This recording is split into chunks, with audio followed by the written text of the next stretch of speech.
CD4.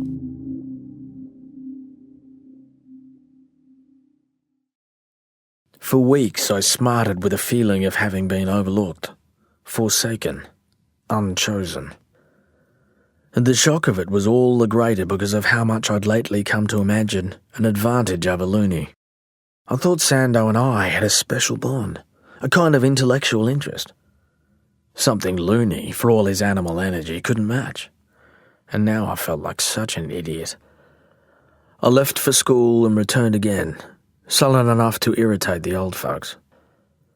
At night in bed I conjured up the knowing smile Margaret Myers shot me that day in the pub, and I jerked off morosely while the wind poured through the trees and the house creaked on its stumps.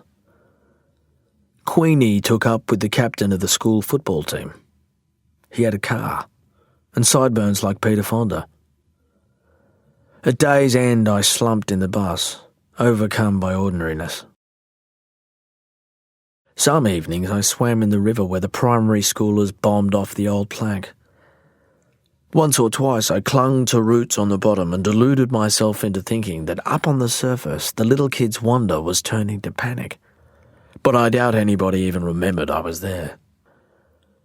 The next Saturday, I surfed the point with the Angelus crew, who seemed a little leery of me. But Sunday was hot and the sea mirror flat, so I spent the hours spearing fish behind the headland. I filled a Hessian sack with queenies, harlequins and boarfish, and it was some business humping it back with my gear to the bike. Well before I drew up at the Sandersons' drive, I knew I had no hope of riding the full bag home.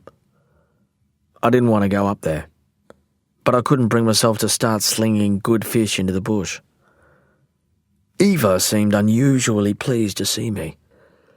While I filleted the snapper in the shade of the killing tree, she came downstairs with Cokes. Her leg was strapped and her limp was still severe, but she seemed more sanguine than I'd seen her for a while. I cut the red meat from the fish's shoulder and gave it to the dog. Eva sat in the shade and passed me a glass. "I had Looney's father out here today," she said. "Man, is he pissed."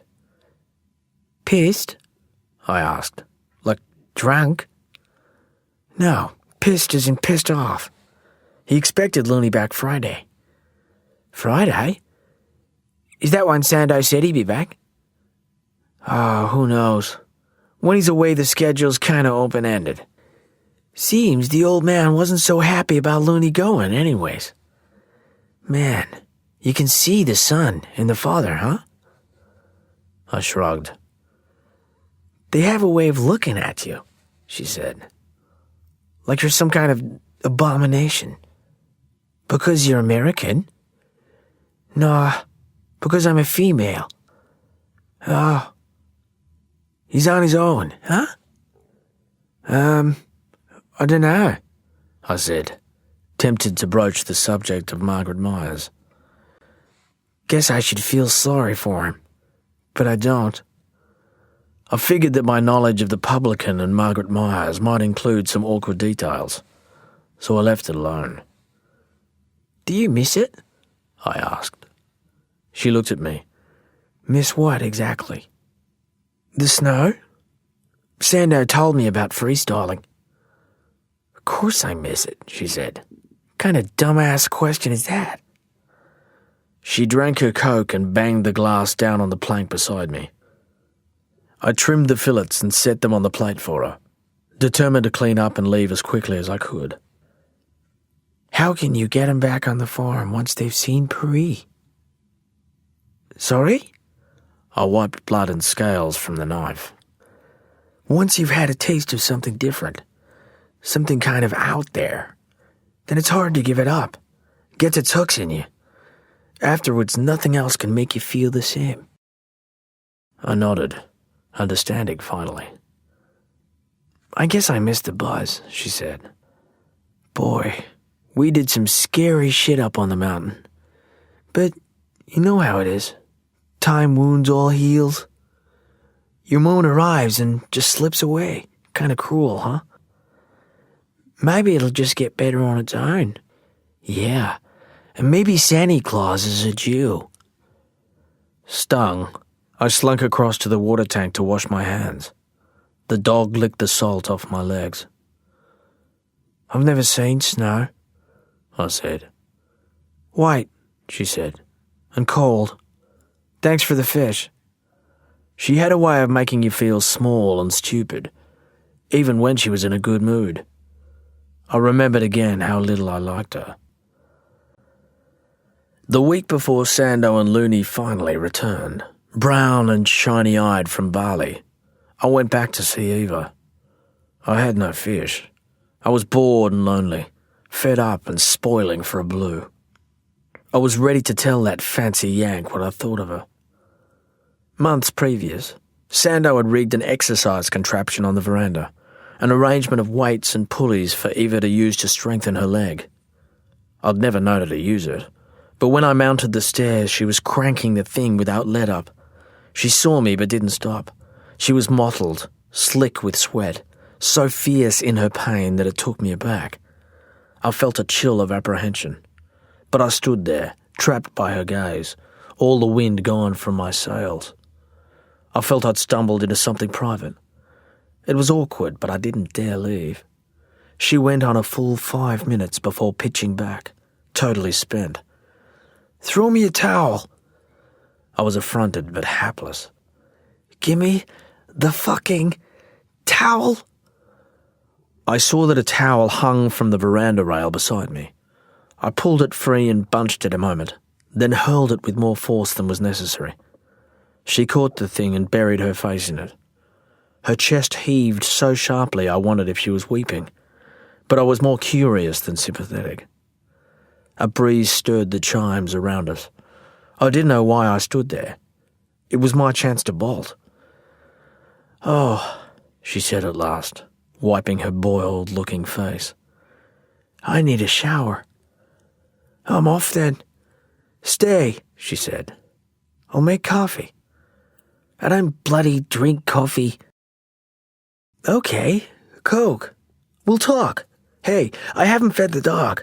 The sack's still in the car. Do you mind?"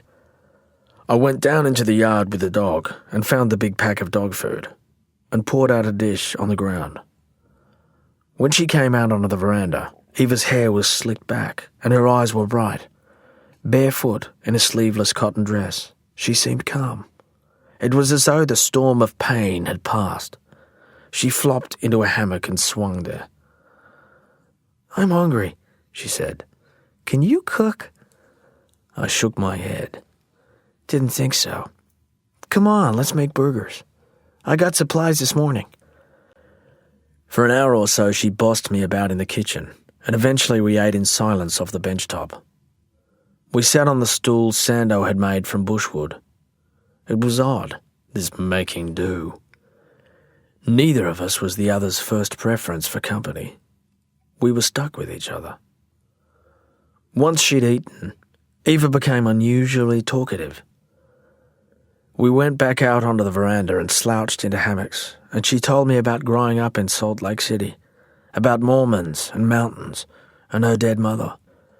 Wryly, she explained the business of college scholarships and the startling advent of the Angel Maroney. She told me stuff about new religion and new money that I couldn't quite grasp, and the longer she went on, the stranger America seemed to be. On TV, Americans were so soft and sentimental, all happy-go-lucky and forever safely at home. But the way Eva told it, her countrymen were restless, nomadic, clogging freeways and airports in their fevered search for action. She said they were driven by ambition in a way that no Australian could possibly understand. They wanted fresh angles, better service, perfect mobility. I tried to picture what she meant. She made her own people sound vicious. Yet God was in everything. All the talk, all the music, even on their money. Ambition, she said. Aspiration and mortal anxiety. It was hard to negotiate the tangled cross-currents of pride and disgust in Eva's rambling account, but it gave me plenty to think about. Here in Sawyer, people seemed settled, rusted on in fact. They liked to be ordinary. They were uncomfortable with ambition and avoided any kind of unpredictability or risk. There was a certain muted grandeur in our landscape, but it seemed that power and destiny did not adhere to bare plains and dank forest.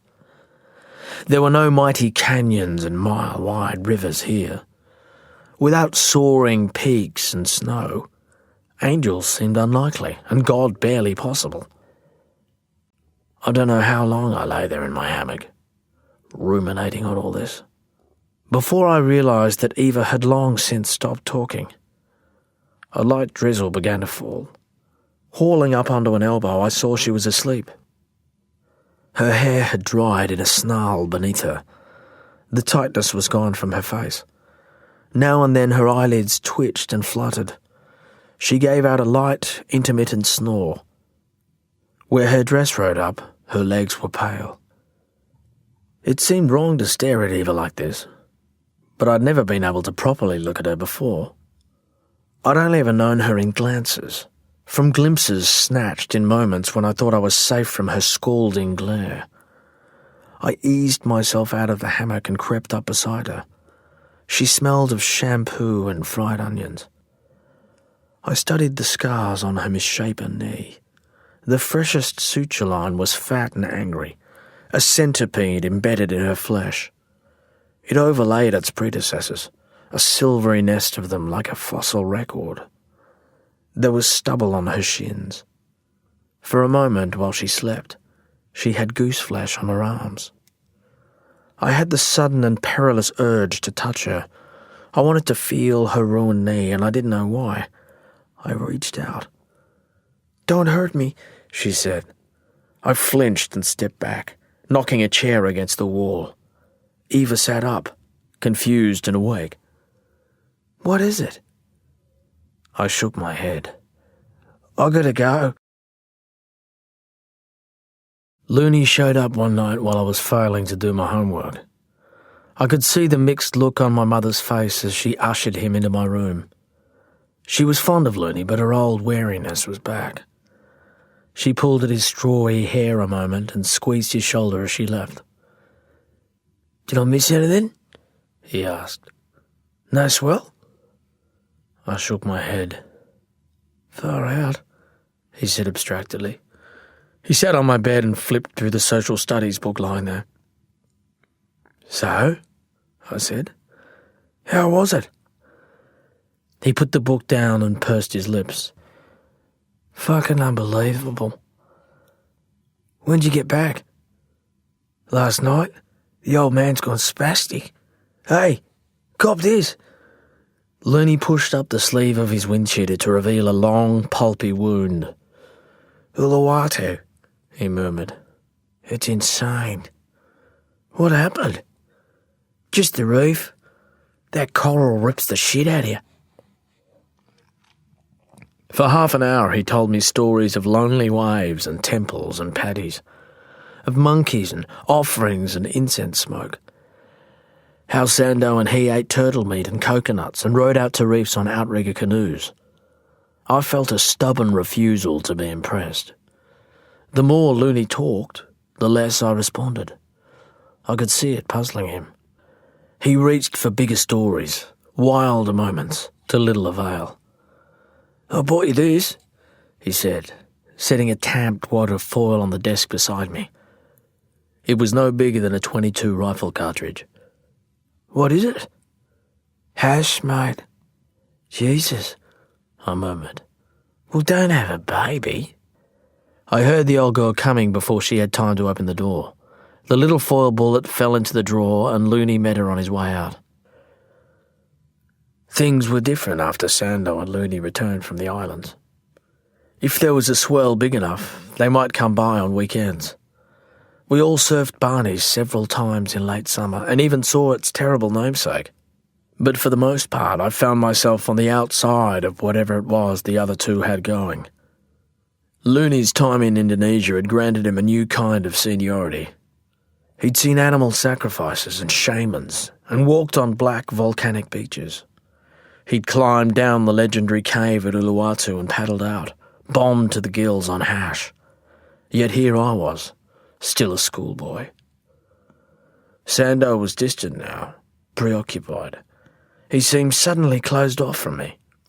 I began to sense that there were secrets between him and Looney, things they kept from me with grins and furtive glances. When we surfed, they gave off a physical arrogance that might simply have been confidence born of experience. But I felt cowed by it. Now I understood the looks that the Angelus crew shot me. It was how they saw us, the little Brahmin circle.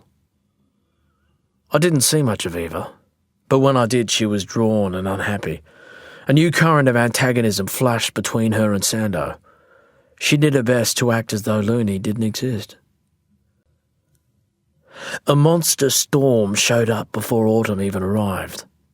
On the forecast maps, it looked like a tumour on the sea between us and the southern ice shelf. The moment he saw it, Sando began planning our attempt on the Nautilus. On the Saturday and Sunday before the front arrived, the swell in its path hadn't yet gathered momentum. We'd have to wait for the passage of the storm and catch the swell in its wake, which meant I'd have to wag school if I wanted to make the trip. Before the wind had even stirred the trees, I knew I wasn't ready for the Nautilus. On the night the storm descended, I lay in bed feeling the roof quake, wondering how I could plausibly avoid the whole endeavour. For 2 days, black squalls ripped in from the sea and rain strafed the roads and paddocks and forest. On the morning of the 3rd day, while it was still full dark and spookily still, I woke to a rumble that caused the house stumps to vibrate. If you didn't know any better, you'd have thought a convoy of tanks was advancing up our drive and into the forest behind us. It was a low, grinding noise, a menacing pulse that didn't let up for a moment. I got out of bed feeling queasy. I packed a towel and wetsuit into my school bag, ate a couple of cold sausages from the fridge and waited for the dawn. I got to the bus stop outside the butcher's about a half hour early, figuring that if Sando didn't come, then I'd just go ahead and take the bus to school. This morning, school was an attractive option. But a few moments later, Looney showed up blowing steamy breath on his hands, and before we'd even begun to speak, the VW with its trailer and dinghy pulled in. It was quite a drive west through the forest and then out along fishing tracks to the lonely little beach inshore of the island.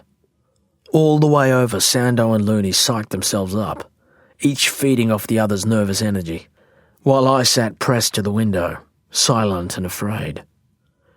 For any soul with a taste for excitement, the mere business of launching Sando's dinghy should have been thrill enough for one day. The cove was a maelstrom, with waves breaking end-to-end across it, and the shore break heaved down with such force it sent broken kelp and shelled slurry into the air.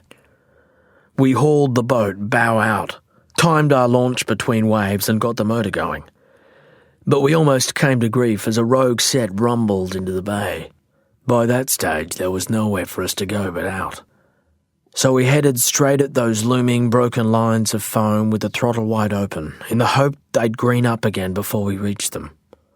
We grabbed any handhold we could find. I felt the wind rip at my hair. And somehow we made it. As we slammed up each in turn, we were airborne and the prop balled before we landed again with a shattering thump. Looney hooted like a rodeo rider. He'd have flapped a hat had there been one available. We found safe water, but it wasn't a good start to my day at the Nautilus. I rode the rest of the way rattled and sweating in my wetsuit. The granite island and its clump of seals were awash. The sea beyond was black and agitated. We pulled up near the break during a lull and stood off in deep water to landward, just to wait and watch before anchoring. There wasn't much to see at first, except a scum of spent foam on the surface. Ocean and air seemed hyperoxygenated.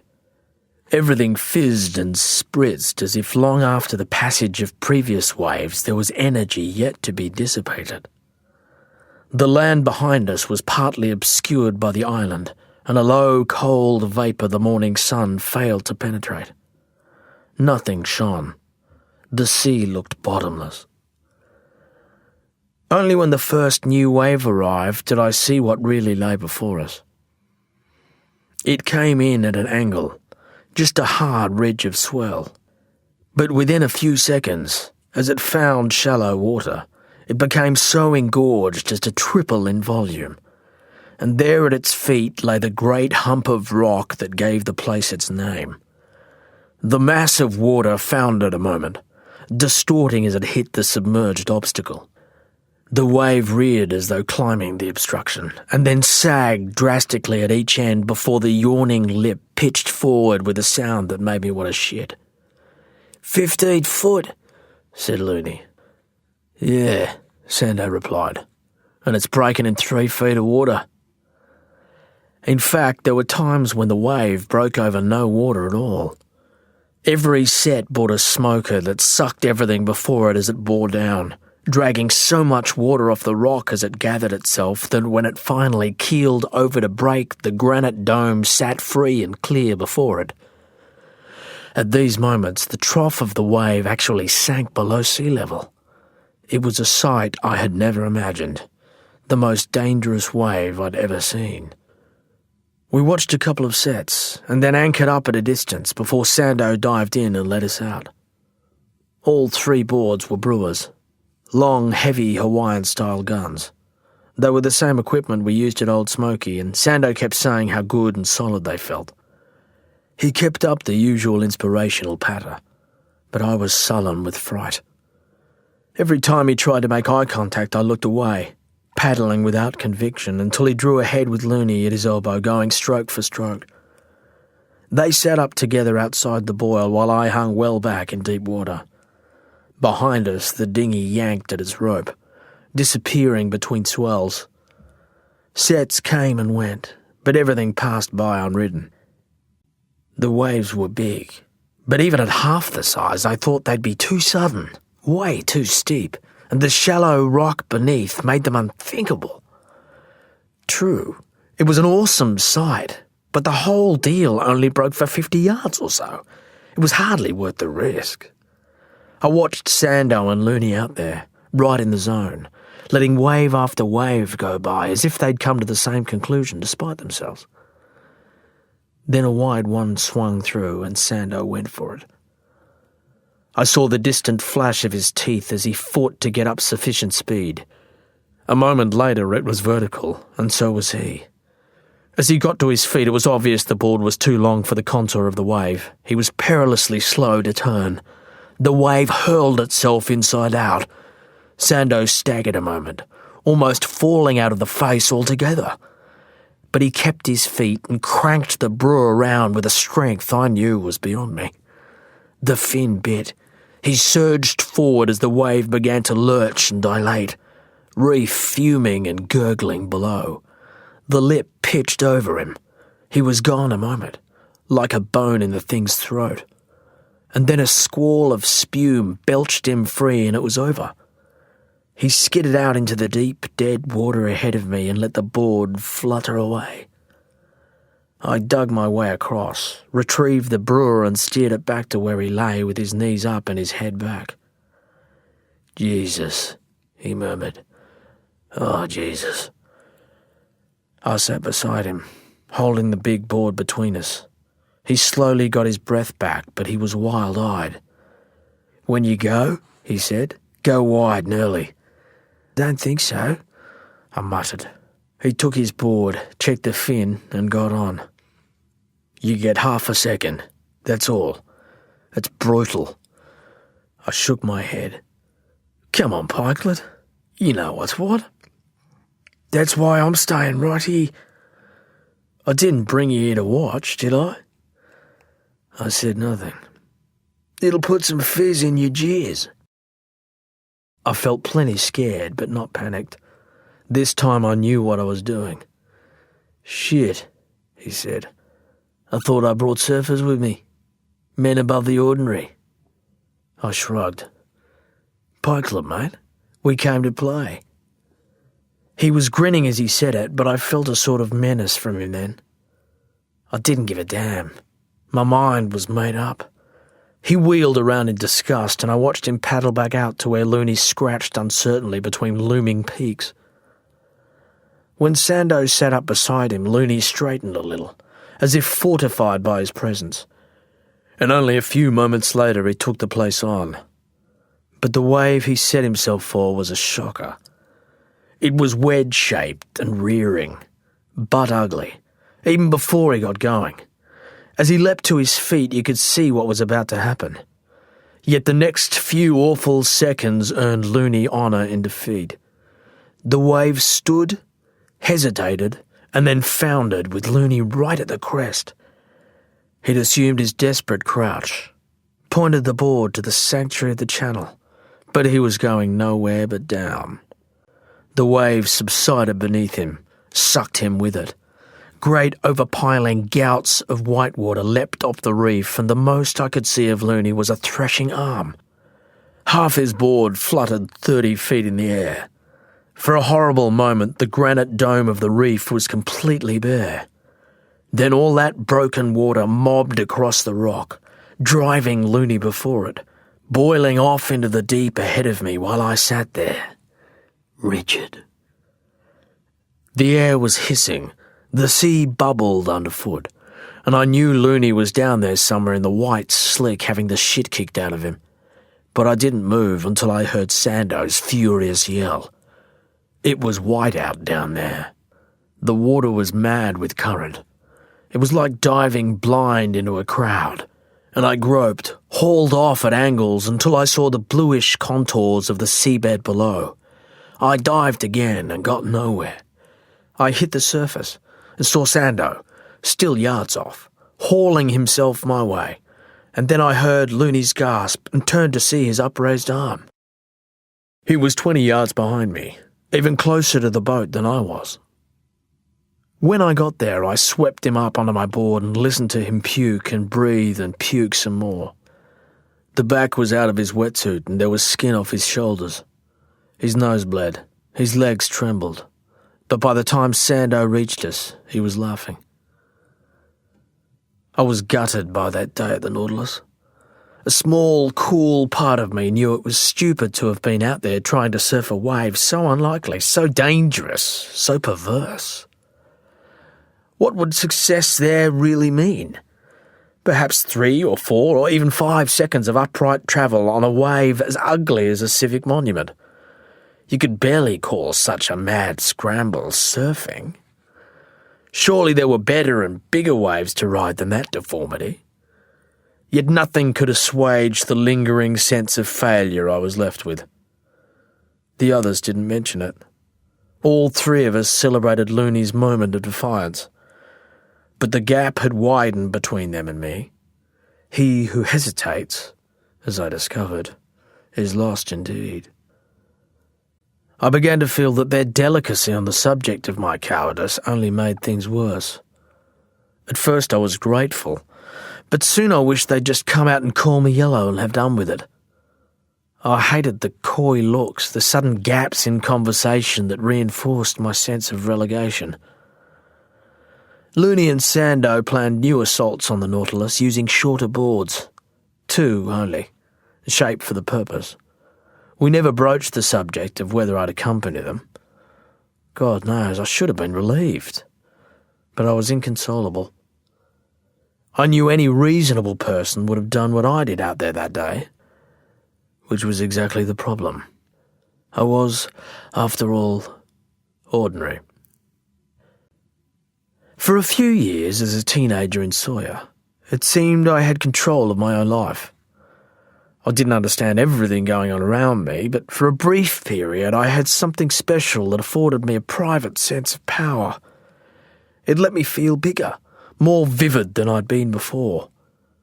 Although I was no leper at school, I'd never really made much social headway. Classmates thought I was standoffish. Some said I was up myself, and none of it worried me because for a couple of years I went home from Angeles every day harbouring a consoling secret. I did stuff other people couldn't do, things they wouldn't dream of. I belonged to an exclusive club, drove around with a full-grown man and a mate who spooked people. Even among surfers we had enigmatic status.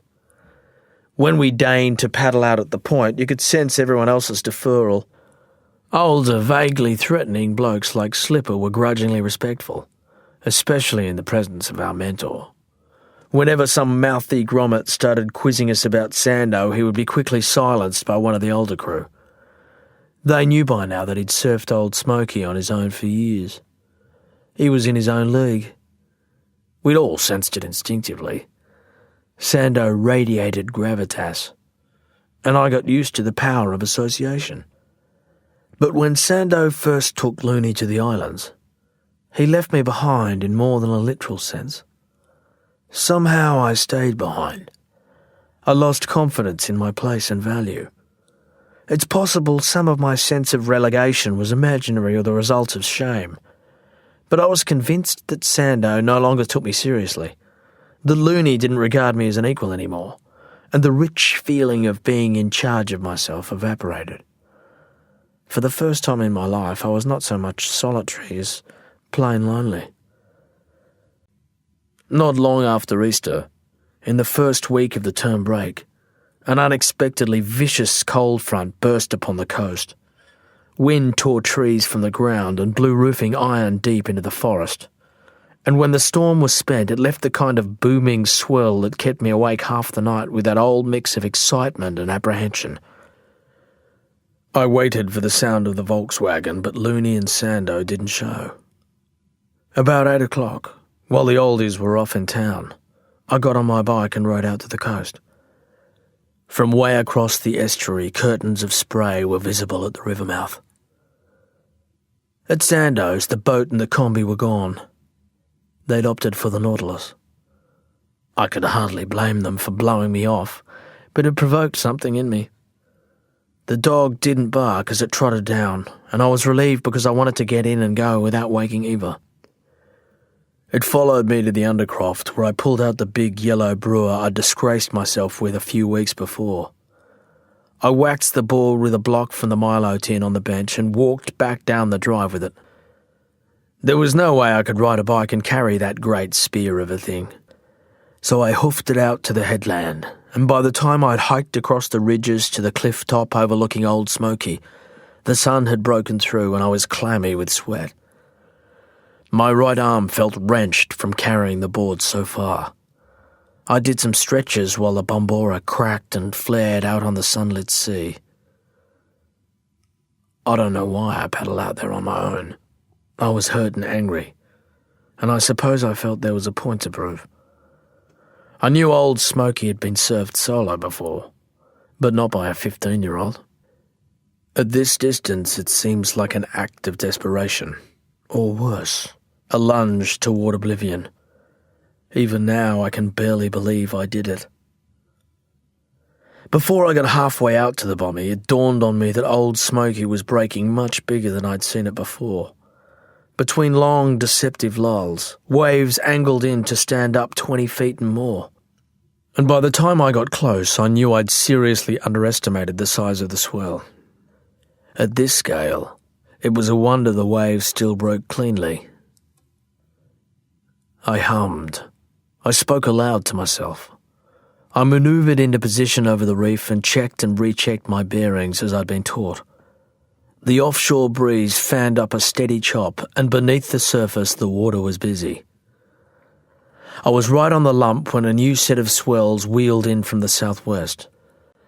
They quickened as they got a footing on the shoal, and soon I was labouring uphill time and again to get beyond them.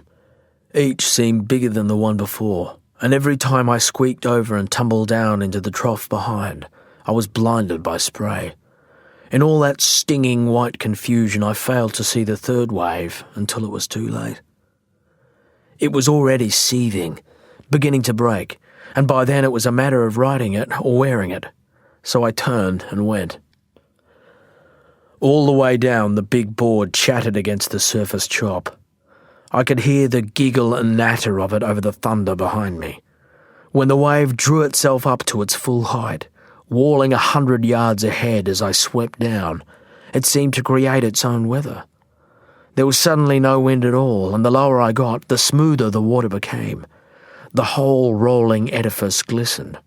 For a moment, just a brief second of enchantment, I felt weightless, a moth riding light.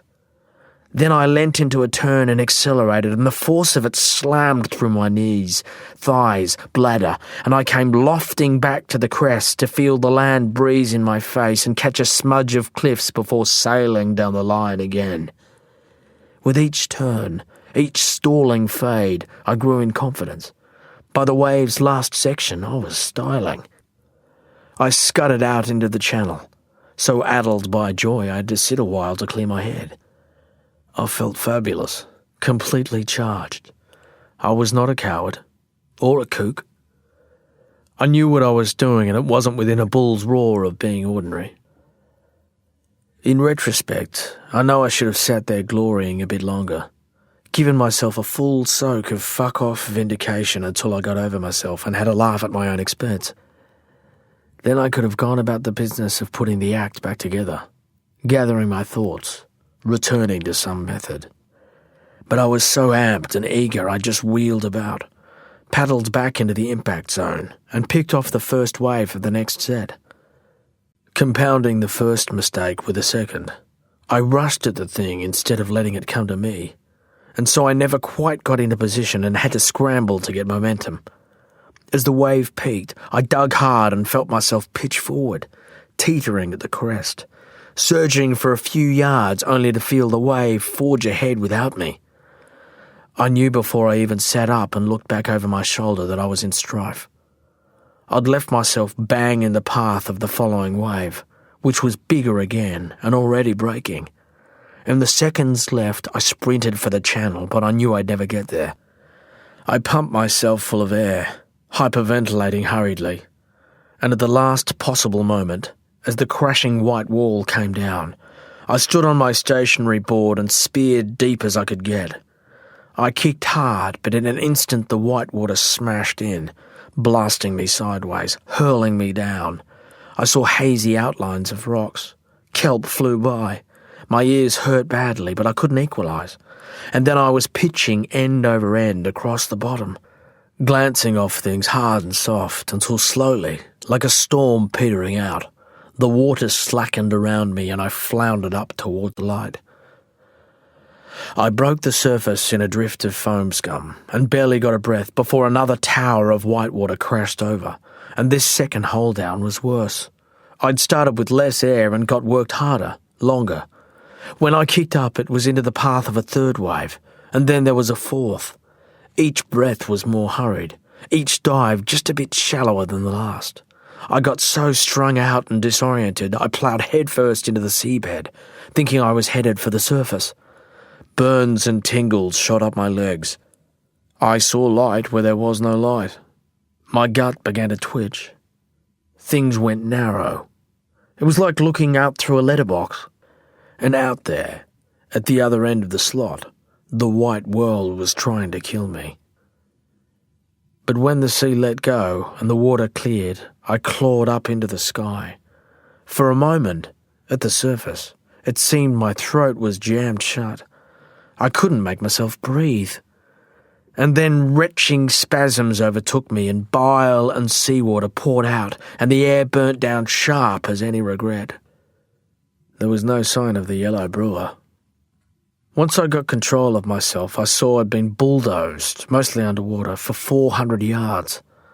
The only way home from here was to swim. It took me an hour or so to reach the cliffs, and maybe another 30 minutes to make it up them. I got seasick treading water in the moiling backwash. And at the end, when I wondered if I had the strength to hold out much longer, I came in on the back of a huge blunt roller which set me down on a ledge from which I could crawl very slowly to safety. When I got back to Sandoz, I tried to keep clear of the house, but I so badly needed a drink. Eva caught me gulping from the rainwater tank. "Pikelet?" "I'm just going," I croaked. "Saw your bike. Where you been?" I shrugged, but I was standing there in my wetsuit and my knees were crusted with blood. "I gotta go." "Come up here." "Nah, I'm off." "You heard me. Jesus, look at you. Get up here." I stumped slowly up the stairs and onto the veranda. You went out there on your own, didn't you? I lost his brewer, the yellow one. You mean you swam in? Let me look at you. I'm just thirsty. I feel bad about the board. I'll forget the goddamn board. Sit down and I'll get you something. The moment I sat, I felt overcome with fatigue. I must have dozed, because when I looked up, she was there already with a Coke and a plate of sandwiches. I ate and drank greedily while she watched. You take him too seriously, she said at last. Who? You know who. I'll get something for those gashes. Stay here. But I didn't stay there for fear of falling asleep again. I followed her into the house and propped myself up against the kitchen bench while she rummaged in a cupboard. Sit down before you fall over, she said. You'll have to wait until they get back. You're in no shape to ride home.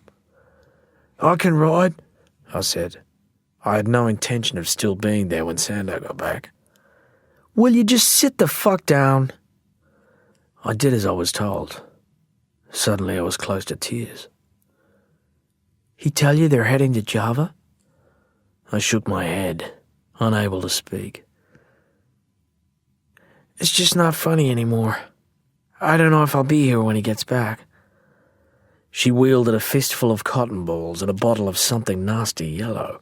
I blinked. Jesus, why am I telling you this?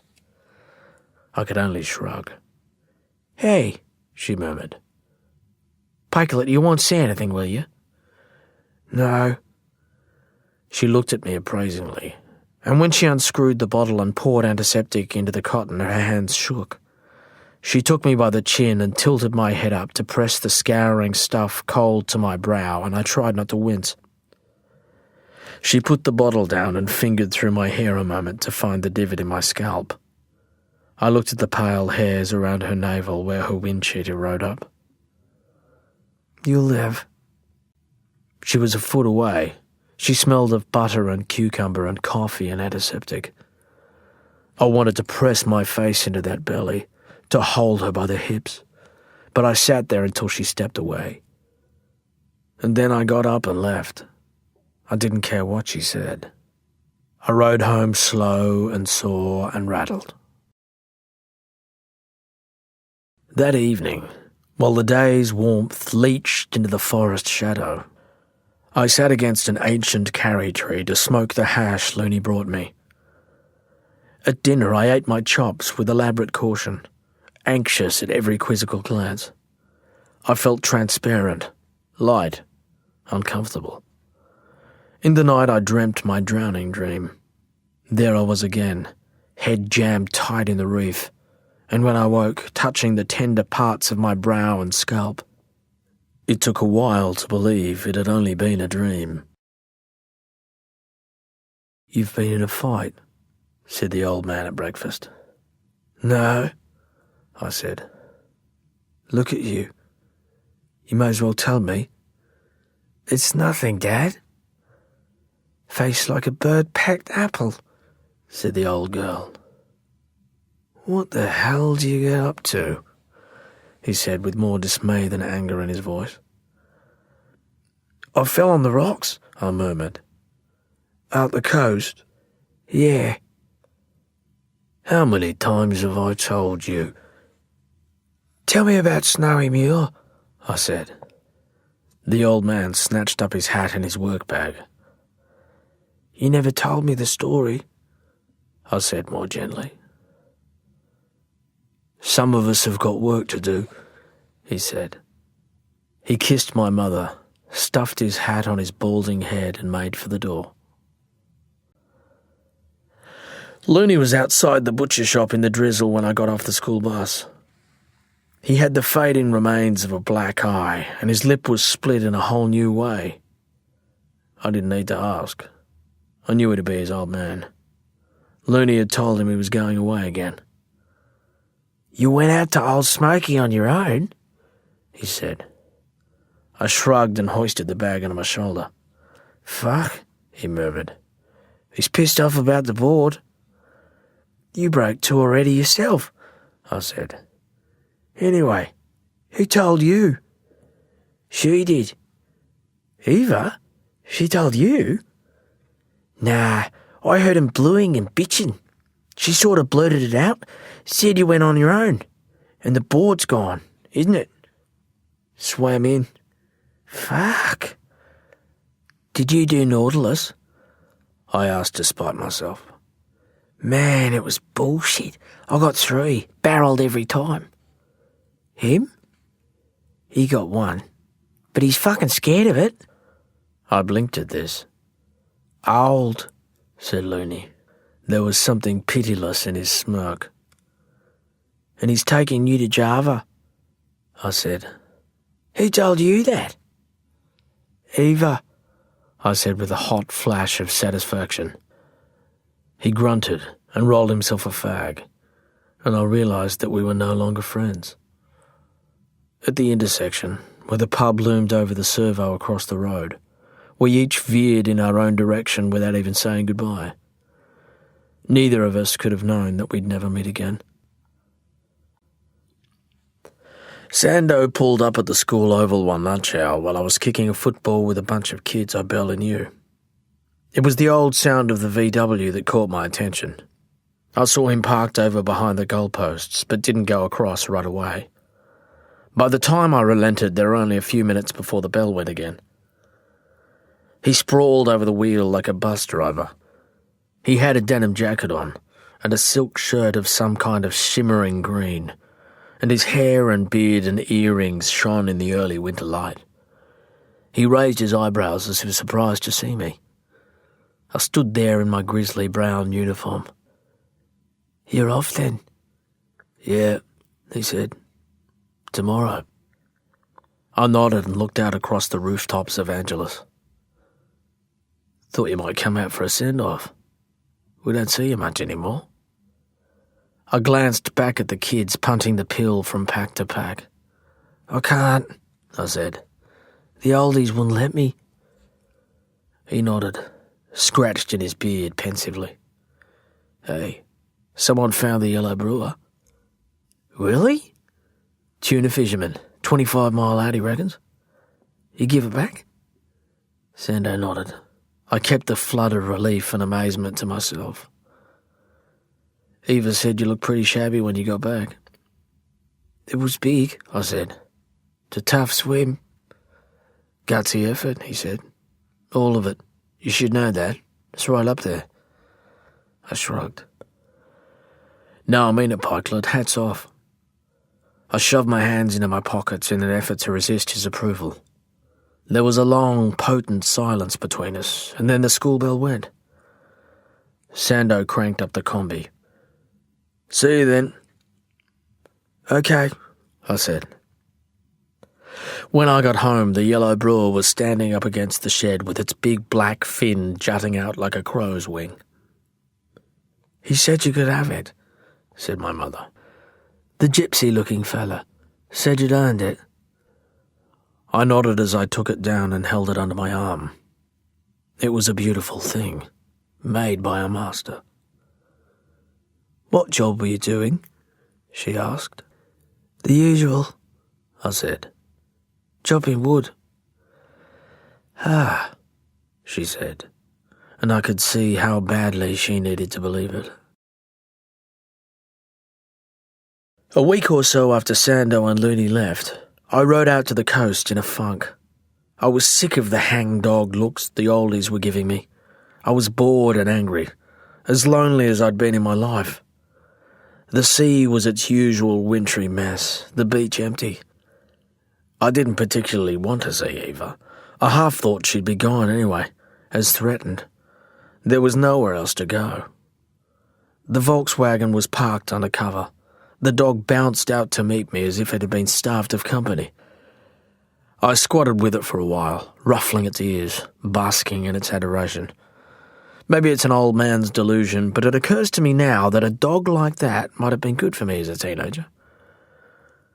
As I hunkered there, scratching the dog's belly, I thought about taking it for a ramble up the paddocks into the forest, to let it dart in and out of the shadows chasing rabbits while I talked a load of shit to it and got things off my chest.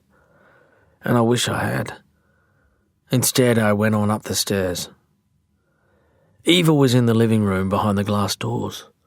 I saw her watching me from where she sprawled on the sofa. She wasn't quite right, the way she lay with her mouth slightly ajar and her hair mussed.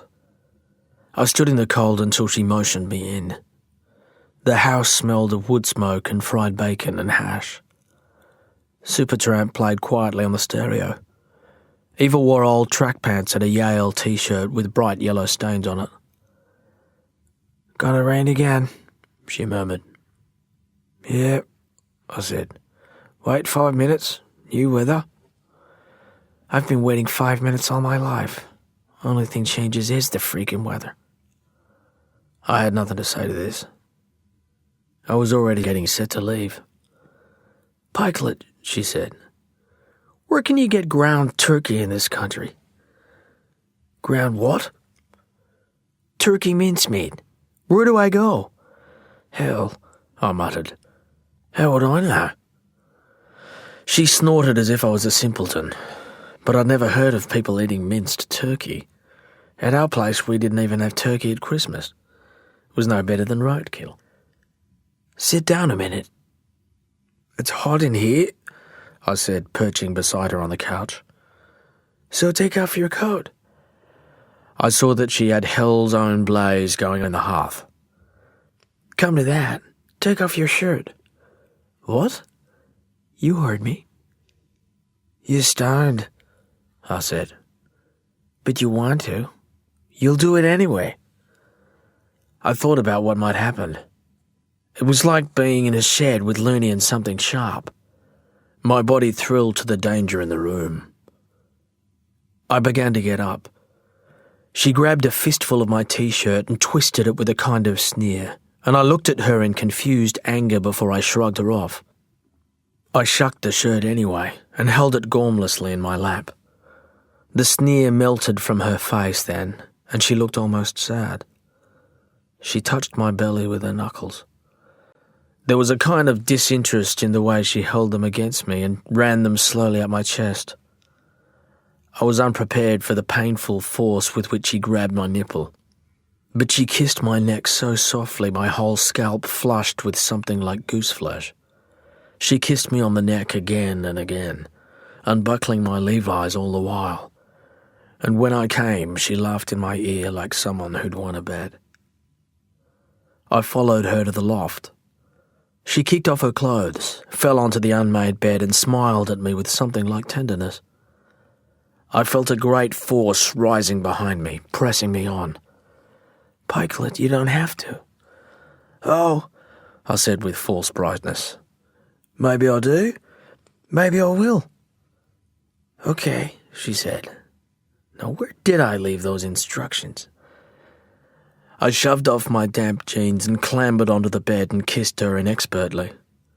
Eva's hair was unwashed and her mouth tasted of hash and coffee. Her fingers were stained with turmeric. She smelled of sweat and fried coconut. She was heavier than me, stronger. Her back was broad and her arms solid. There was nothing thin and girly about her. She did not close her eyes. She did not wait for me to figure things out for myself. In the afternoon, when we'd eaten her curry and smoked the rest of her hash, she saw me standing in the living room, looking at all their stuff. I was stoned and emboldened. I felt older, pleased with myself, and for some reason I was noticing for the first time just how new and choice everything was. One day, I told myself, I want gear like this. "What?" she said, cutting up a grapefruit. "Nothing."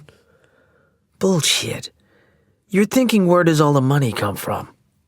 "Nah, not really." "Jesus, Pikelet, you're like a book." I shrugged. She was wrong, but I didn't want to look any more stupid than I was. "It's a trust account thing. My father's money." "For Sandow too?" She smiled. "Yeah, him too. But they don't get along, my dad and him. But that's how he can surf and travel, yeah. How I could be a skier, sure." I was bombed. I didn't really know what a trust fund was, but I felt the distance it put between us. It was bigger than the gap in our nationalities, even our ages. Money just showing up in a bank account, without work. I said nothing, but Eva must have seen it in my face. The big bad world, Pikelet. It is what it is. Wow. Guess it's not fair, but so what? I suppose. Nothing's fair, Pikelet. Some guys get bald at your age, and others, poor ugly bastards, wait till they're 30. I guess we could give it all back. You want to give up getting laid in the interests of fairness? I shook my head, sheepish. Just be nice to me, Pikelet. All right, I am. I will. Don't brag about me, okay? Not to Looney. Not to anyone. I wouldn't, I said with my voice breaking. I promise. But even while I stood there, I saw the pleasure and complacency leaching from her face. She looked down at the grapefruit as though she couldn't remember what it was. Jesus, she said. Maybe you shouldn't come out again. What? It's not right. It's not fair on you. What if I want to? I asked petulantly. Listen, Sando will be back soon. I stared at her. How soon?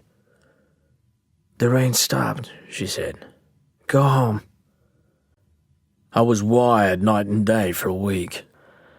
Before this, beyond the desultory appraisal I gave every female I met, I'd had no particular sexual interest in Eva Sanderson. She wasn't quite the stuff of my erotic imaginings. True, she was blonde and confident in that special American way, but there was nothing Playboy or Hollywood about her. My fantasies lurched from Susie Quattro to Ally McGraw and back in a moment. The rockin' chick, the dark waif. But Eva was stocky and blonde. As a blonde, she tended toward the agricultural. She lacked rock and roll insouciance on one hand, and on the other she failed to give off the faintest aura of fey sensitivity. If anything, she was abrupt and suspicious, handsome rather than pretty. Her limbs were shapely enough, though tough and scarred. Yet the idea of her had taken hold. The fact of her body overtook me. Eva was suddenly all I could think about. I didn't ride out there, nor did I call her from the box outside the pub. I tried to remember every moment. Her belly against mine, the briny taste of her skin, the low, incendiary growl she made. For days, the sharp smell of her lingered on my hands, and every time I yanked myself under the blankets, it seemed to return with the heat of my body. I thought about Sando and what a turd I was to have done this. He might be home any day. I felt the impossibility of the situation coming down on me. I'd buggered everything now, lost it all. And yet I thought again of the bitter, smarting sense of rejection I'd been left with. Sando didn't rate me. Didn't give a shit at all. He'd cut me loose. The yellow brewer was just a consolation prize. He was never my friend.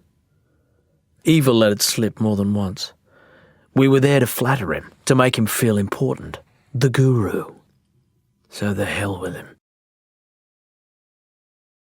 At school lunch breaks, I stood in the phone booth beside the basketball courts and stared at Eva's number etched in blue biro inside my wrist. But I didn't dial it. I didn't dare. Maybe she was serious about my never going back. She might be stricken with remorse. Maybe she'd just felt sorry for me, the boy left behind, and taking me to bed had been some stoned moment of kindness she regretted already. God knows I hadn't been any good at it, and she could get nasty so quick. If she was off me, I should be careful because you never knew what she'd say or do. You couldn't trust her. But it was torment like this, thinking she'd cut me off cold. I wanted her. When I looked at girls now, I compared them to Eva. The shape of their legs, the skinniness of their arms, the way they sheltered their breasts with their shoulders. Their perfume smelt sugary as cordial. I hated all their rattly plastic bangles, and the way they plastered their zits with prosthetic pink goo and chewed their lips when they thought no one was looking. unless every single one of them was lying, they were all going out with older blokes, guys with cars and jobs, men who liked their peroxided fringes and bought them stuff. They suddenly looked so ordinary.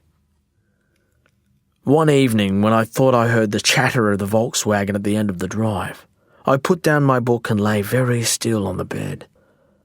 I thought first of Sando, though he'd hardly been gone a fortnight. If it was him, what would he want of me at 10 o'clock at night? Unless he knew something. I tried not to think of that, of him here and angry and twice as big as me. Eva wouldn't drive in to try to see me, would she? With my parents asleep in the house. Waiting for me to come out and down the long drive to meet her by the road. The idea was too crazy, too beautiful, too frightening.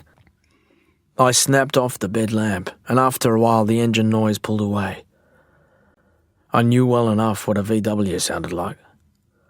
5 minutes it had been there. It could have been nothing more than a couple of lost Margaret River hippies consulting their map in the mouth of our driveway. Still, I waited to hear it return, barely moved a limb. At the thought of her waiting out in the combi, my cock began to ache. And then, through the thin wall, the fridge motor kicked in again, and I couldn't be sure that I hadn't imagined the entire thing. I held off for a whole week, but the next Saturday I rode out in the pelting rain. I felt mad, reckless, doomed. The dog announced my arrival. Eva came out onto the veranda and didn't say hello. She unzipped my sodden jeans with a determination that bordered on violence, and she took me in her mouth while the dog and the swollen estuary of the whole teeming sky seemed to look on. I held her hair and shivered and cried from relief. It was over in moments. Eva got up, wiped her face, and pulled off the rest of my clothes and took them inside. I followed her to the dryer, saw her sling my stuff in. She wore an old pullover and bell-bottom jeans with rainbow-coloured toe socks. When I reached around to hold her, I felt her breast swinging loose under the wall. The dog sidled in to stare at us. "I thought I told you to stay away," she said. I pressed myself against her so that she could feel I was still hard. She turned and kissed me. Her mouth tasted starchy. She ran her hands down my back and held me by the buttocks. "Well," she said, "now that you're here." And so began a pattern. Eva always seemed more vindicated than pleased to see me. Sex was a hungry, impatient business, more urgent for the looming possibility of Sando's unscheduled return. The house had no curtains and few partitions, so it was hard not to feel insecure. Sando's dog was a constant and mostly silent witness. It saw me eager, clumsy, exultant, furtive, anxious. That Saturday, it followed us up to the bedroom and watched from the corner as Eva lowered herself on me. Rain drummed on the roof. I was trembling. "You're scared," she said. "Nah. Bullshit.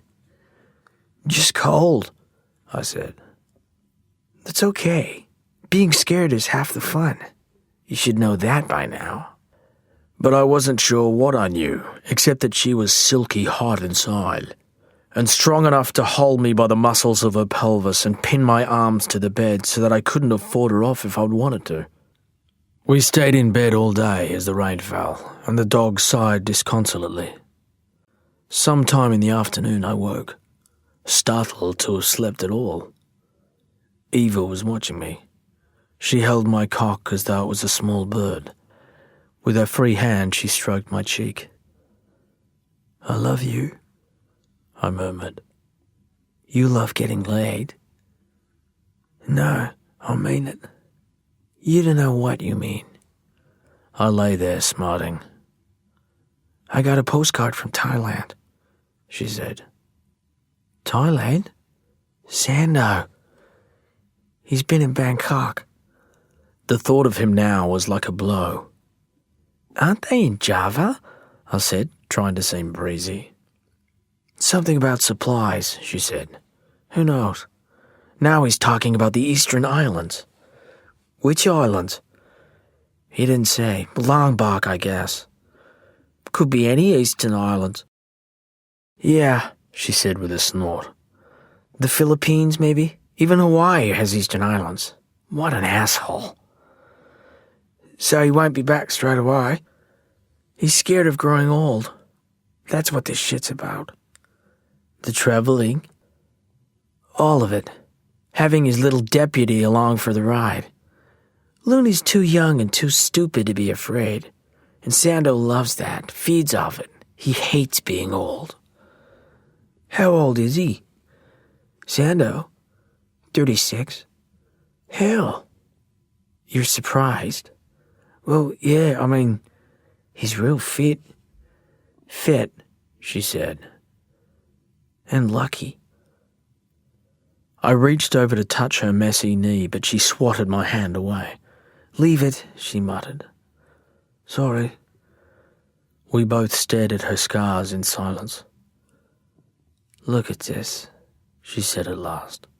Can you believe a whole life can come down to a few hunks of fucking bone and gristle? She got up and limped to the window. Light caught the fine hair of her limbs. I stared at the silhouette curve of her buttocks. Why do you let him go? I asked. I don't get it. Because he needs it, she said. What about what you need? He knows what I need, she said with a matter-of-factness that brooked no inquiry. She looked back at me sourly, and it seemed to be my cue to leave. I got out of bed, hoping she'd follow me down to the laundry, but she didn't. I pulled on my still warm clothes and went back out into the rain. For a long and ruinous period of my later life, I raged against Eva Sanderson, even as I grieved for her. In the spirit of the times, I held her morally accountable for all my grown-up troubles. Yet had things proceeded only a little differently, had she been in less pain perhaps, and more clear-headed as a result, maybe we would have wound up friends. Made our blunder and let it go. To look upon it afterwards as just another lumpy bit of history. In the 70s, the ground seemed to continually slip and change beneath our feet, but Eva knew better than to console herself with a pimply schoolboy. I just wish she'd shown more of an interest in the particular kid she took to bed. God knows. I understand lapses of judgment, the surrender to vanity, the weight of loneliness. For we were both lonely beyond the glow of Sando's attention, and in Sawyer there were so few opportunities for companionship, mutual feeling, shared confidence. But if that's all it had been, a lapse of judgment, one moment of reaching out for comfort, then there might have been so much less to regret. Although Eva was 25 and I was jailbait, I was certain I understood her better than anyone ever would. This was a woman not in the least bit ordinary. As an athlete, she'd had very few peers. Like Sando, she'd lived at the radical margin of her own sport. There was a warrior spirit in her, an implacable need to win the day. Even if it scared me a little, I understood the contempt she felt for those who withdrew from the fray or settled for something modest or reasonable. It was this conviction, I saw in time, that lay at the heart of her battle with Sando, who'd taken another tack, a mystical path she now said was bullshit. She relished opposition, yet her only real opponents had been the facts of life, gravity, fear, and the limits of endurance. She loved snow the way I loved water. So much it hurt. She didn't want to see snow anymore, and most of the time she wouldn't speak of it. But for the best years of her life, years she believed were gone for keeps, she trained to fly over it. That was the simple objective. Being airborne, up longer, higher, more casually, and with more fuck-off elegance than anyone else in the world. I never understood the rules or the science of it, but I recognised the single-mindedness it took to match risk with nerve, come what may. Such endeavours require a kind of egotism, a near-autistic narrowness. Everything conspires against you. The habits of physics, the impulse to flee, and you're weighed down by every dollop of common sense ever dished up. Everyone will tell you your goal is impossible, pointless, stupid, wasteful. So you hang tough. You back yourself and only yourself. This idiot resolve is all you have. Yes, we had some things in common, Eva and I. At 25, she was as solipsistic as any teenager. Not much better at considering the higher physics than I was. And there was something careless about her that I mistook for courage in the same way I misread Sando's vanity as wisdom. Maybe she was harsh and angry, and hard to like, but I respected her impatience with niceties. Life was too short for rules and obligations. She was all about going hard or going home, and if that required cruelty, then so be it. At 15, you can buy such a philosophy. No, Eva was not ordinary, and neither was the form of consolation she preferred. Given my time over, I would not do it all again. People talk such a storm of crap about the things they've done, had done to them. The deluded bullshit I've endured in circled chairs on lino floors. She had no business doing what she did. But I'm through hating and blaming. People are fools, not monsters. Eva had a particular kind of rueful stare, a look she often gave at the end of an afternoon like this rainy Saturday that made me think she'd wearied of me. I always took it as dismissal, as I did this day. I got up and went. But the longer things went on between us, the further we got into our mess, the more frequent and intense those doleful glances became. They were expressions of disgust. I dreaded them. Nowadays, with the distance of the years, I wonder if I misread her. That disgust might have been reserved for herself.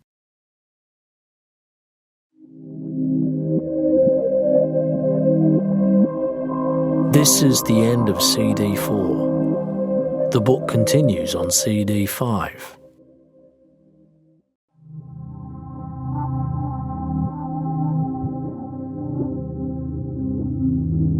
CD 5.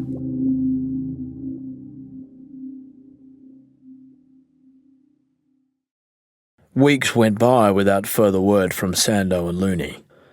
A couple of good fronts bore in. I thought about Old Smoky but didn't go. The brewer stayed in the rain outside the old man's shed.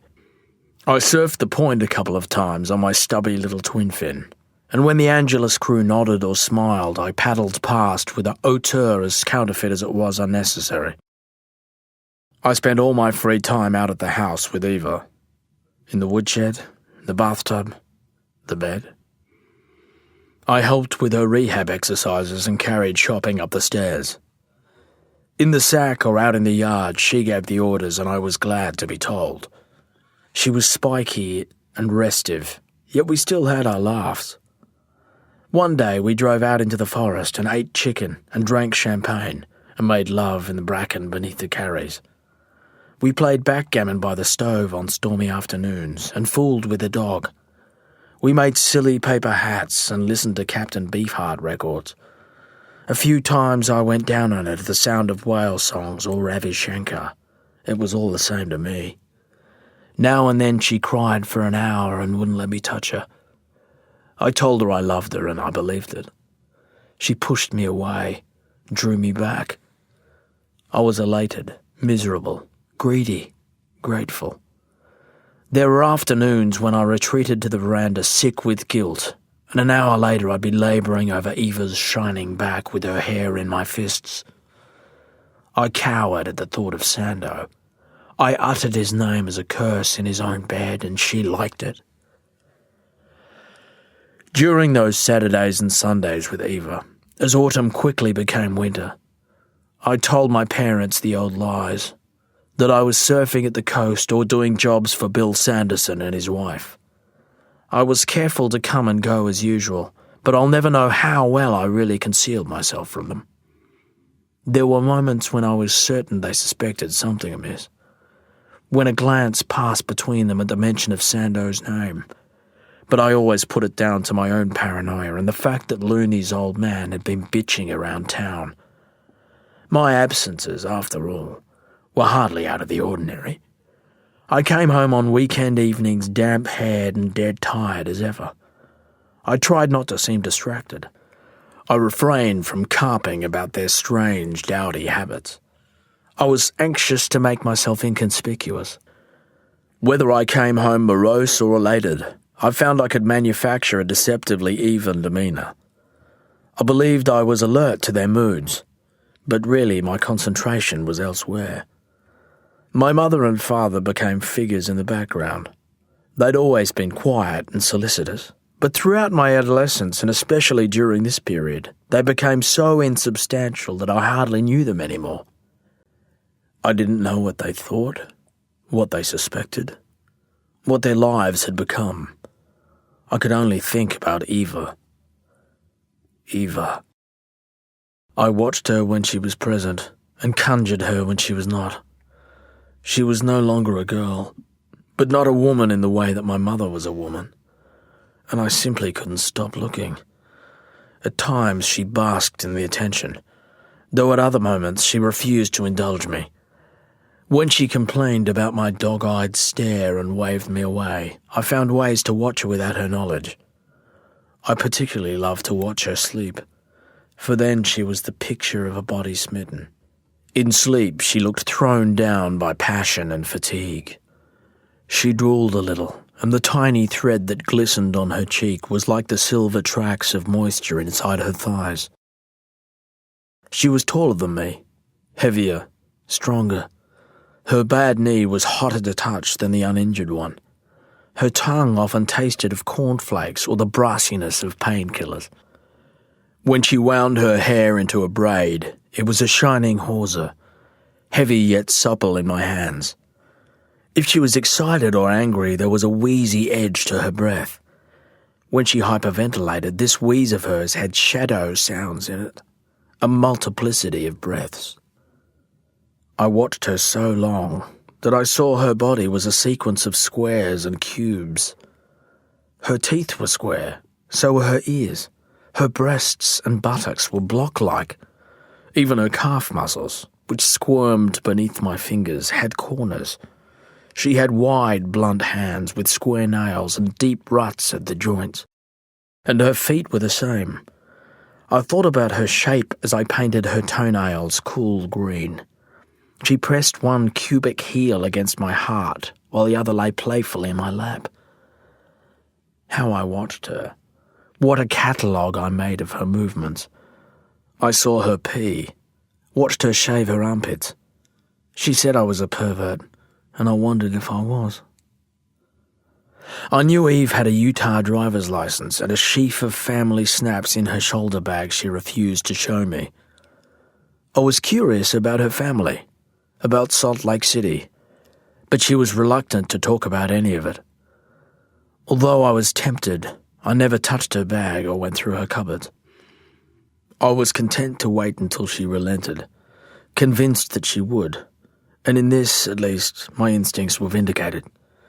She told me everything. Indeed, there came a time when, to my great consternation, Eva preferred to talk rather than fuck. Eva told me how one summer she met Sando on the north shore of Oahu.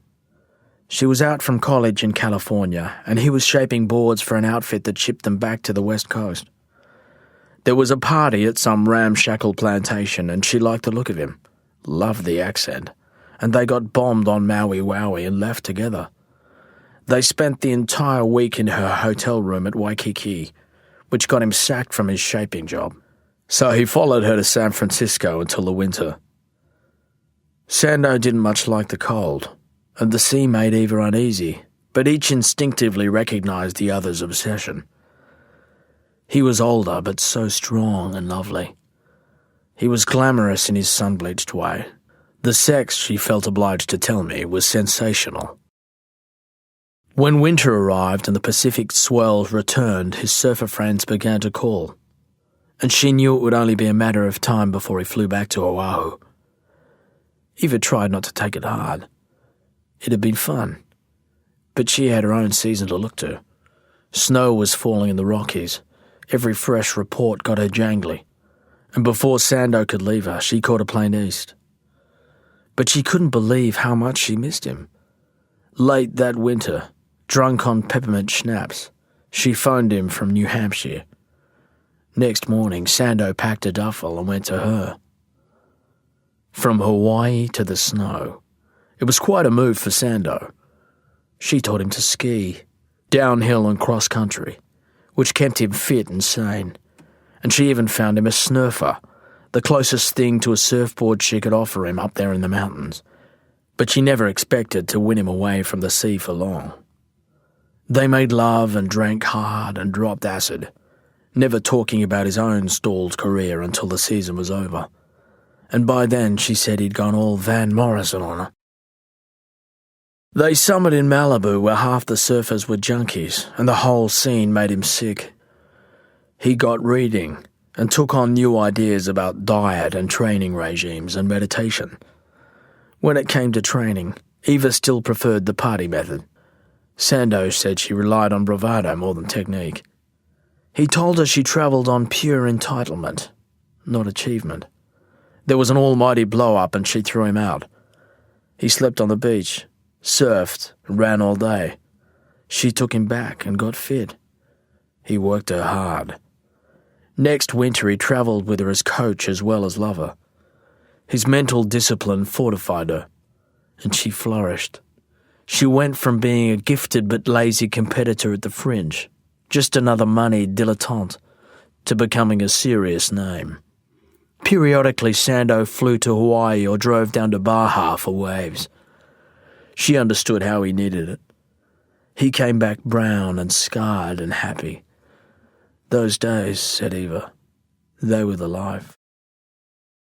In those days, freestyle skiers were the wild bunch, a scene unto themselves. At night they got drunk and skied off chalet roofs, attempting whole alpine villages, skidding rooftop to rooftop. They skied bridges and the guardrails of mountain roads. They bounced off cars and plummeted down sketchy ravines. In aerial competition, they scared the shit out of people. Because nobody would insure them, theirs was still an amateur circuit. They were like mad dog skateboarders. People dreamed about a World Cup and sanctioned events at the Olympics, but the skiing establishment was welded to tradition. The old school was about keeping your feet on the ground and looking sophisticated. A European thing, a Martini and Ingrid Bergman deal, whereas hot doggers wanted to rock and roll, to get some air, to be upside down, to be scary good rather than just pretty. People said they were nuts, brats, wreckers, degenerates. And they were right, said Eva fondly. We kicked ass. The same day she fell at the Intermountain, a guy from Montana broke his neck. And although she'd never believed such pain was possible, she realised she'd gotten off lightly. Unlike the other guy, she wouldn't be drinking through a straw the rest of her life. You could put a knee back together. But the reconstruction was botched, and after the second unsuccessful attempt there was, thanks to her father, a lawsuit, which was when everything began to unravel. In Utah, new avenues of litigation were plotted, but things got ugly between Sando and the old man, and Eva began to feel like a medico-legal experiment. There was a vicious squabble, and the couple flew out to Australia in the hope of some respite. Sando took her west where he'd surfed in the 60s.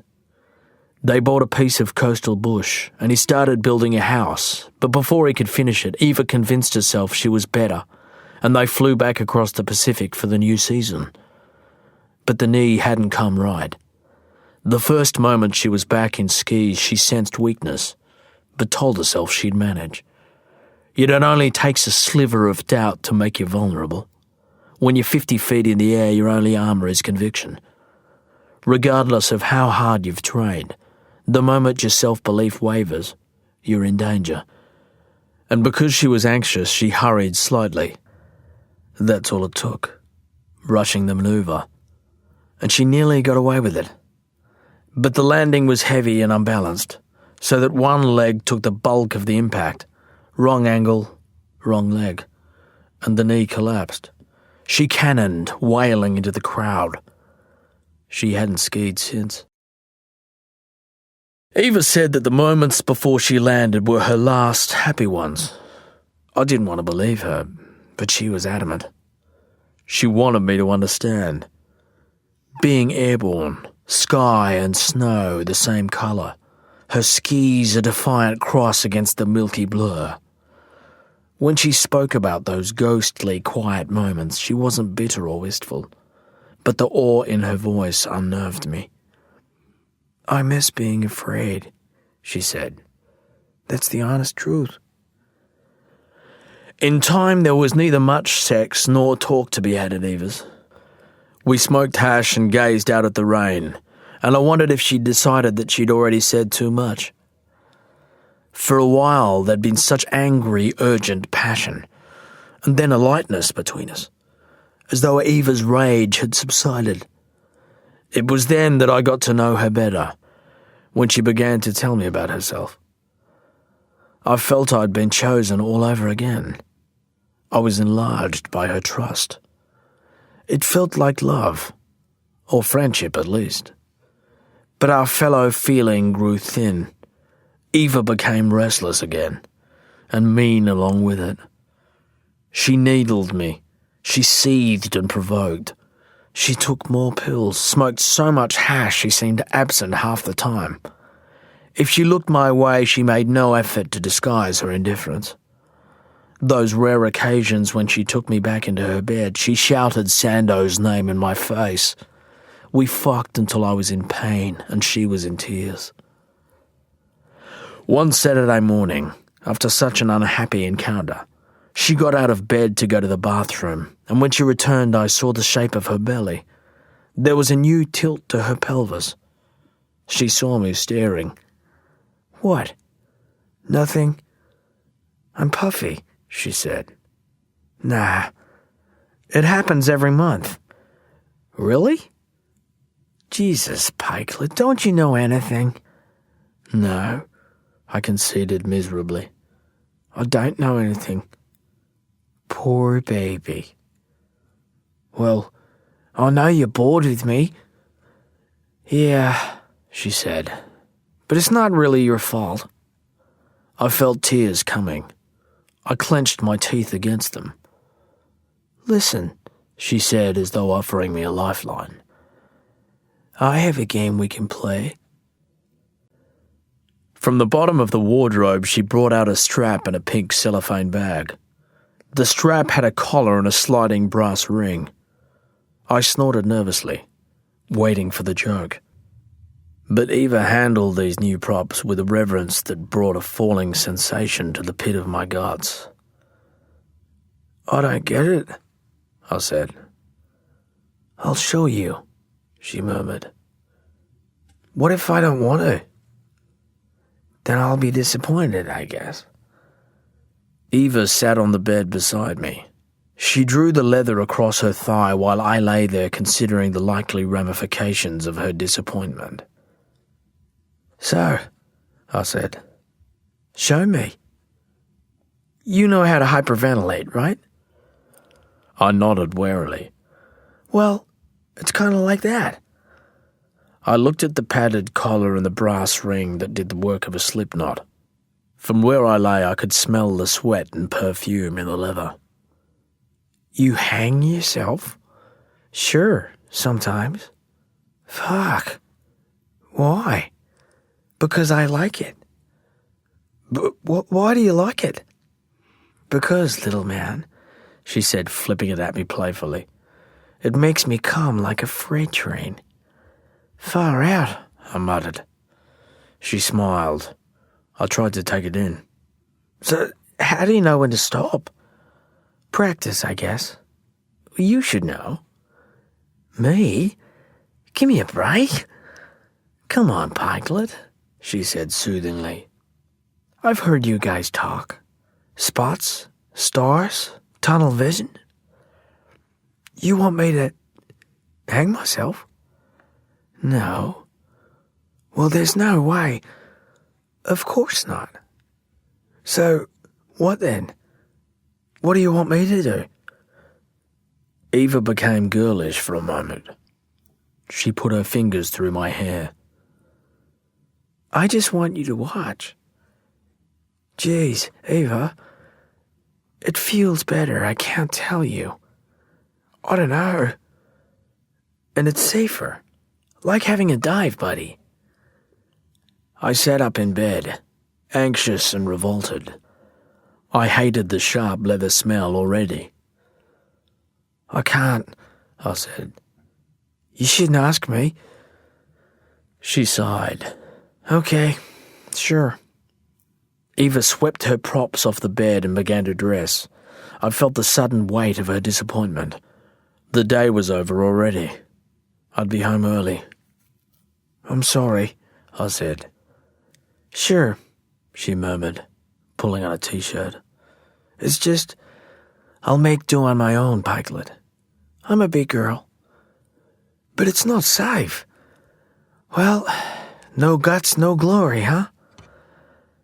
Sensing that I'd been dismissed already, I watched her rake a brush through her hair. What'll you do? I have a mirror, she said, misunderstanding me. I can watch myself. Does Sando do this with you? She turned back to consider me. I don't have to answer that. But how did it start? I'm not going to answer that either. She grabbed the end of the rumpled sheet as though she might yank it off me. I caught the ravishing curve of her breasts beneath the t-shirt and felt a rush of panic at the idea of being cut off from her. I don't want you to kill yourself, I said. I won't. Not if you don't let me. I took a handful of the sheet and jerked it so hard that she staggered a little. Her bad leg gave way, and she braced herself against the bed. I reached up beneath her shirt and held her breasts, and we stared at each other a moment before she took down her pants and lowered herself to me. I love you, I whispered. We'll see. But not the belt. Okay, honey. We hardly need it. She pulled her shirt up and put a nipple to my lips, and I fixed on it greedily, certain that I'd won a moral victory. But once we'd raised a sweat, Eva disentangled herself, reached down beside the bed, and brought up the cellophane bag. I wasn't much of a partner in her game. I was mostly the audience, little more than a bit of body weight and a steady pair of hands. There were whale songs on the stereo now, otherworldly moans and clicks and squeaks. Eva lay on the pillow and pulled me back into her until we were panting again, and then she pulled the bag over her face like a hood, twisting it tight against her throat so that it filled and shrank with every breath. The plastic was pink and translucent, and behind it Eva's features looked all out of focus. Pretty soon the bag fogged up, and I could only see the contours of her nose and chin, and the deep indentation of her mouth with each indrawn breath. She worked hard to get air. A sheen of sweat lay across her sternum, and her labouring neck and the shine became beads and then runnels while the ghostly wails rumbled and squealed in the house around us. At her signal, I did what I'd been told to do. I lay on her chest, and then I gently throttled her.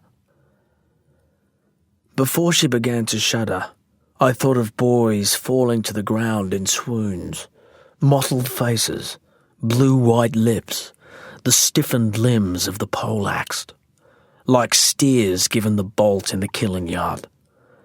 And I remembered the way all sound and light shrank to the fineness of copper wire.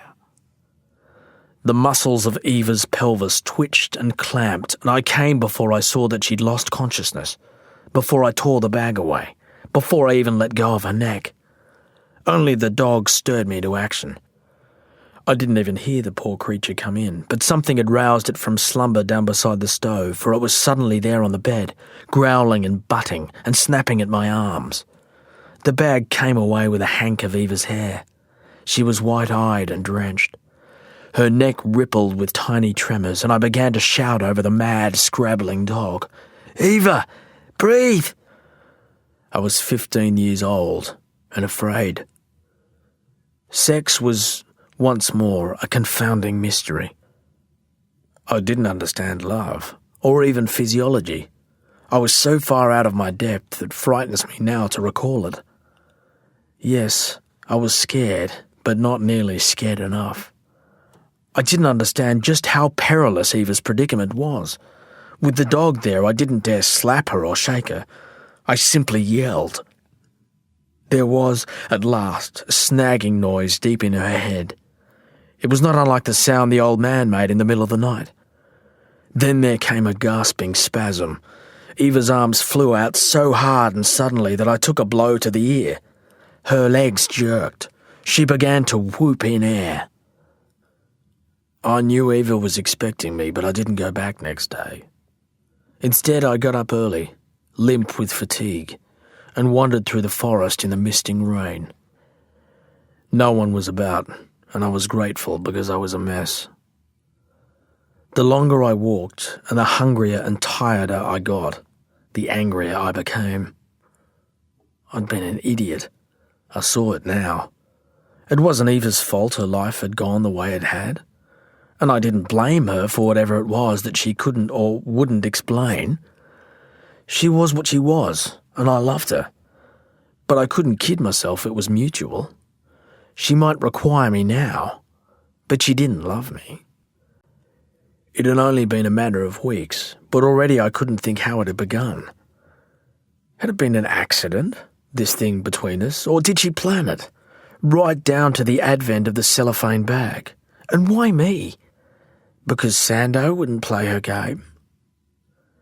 He was a hellman, but maybe there were things he just wouldn't do. And here I was, too young and stupid to refuse her.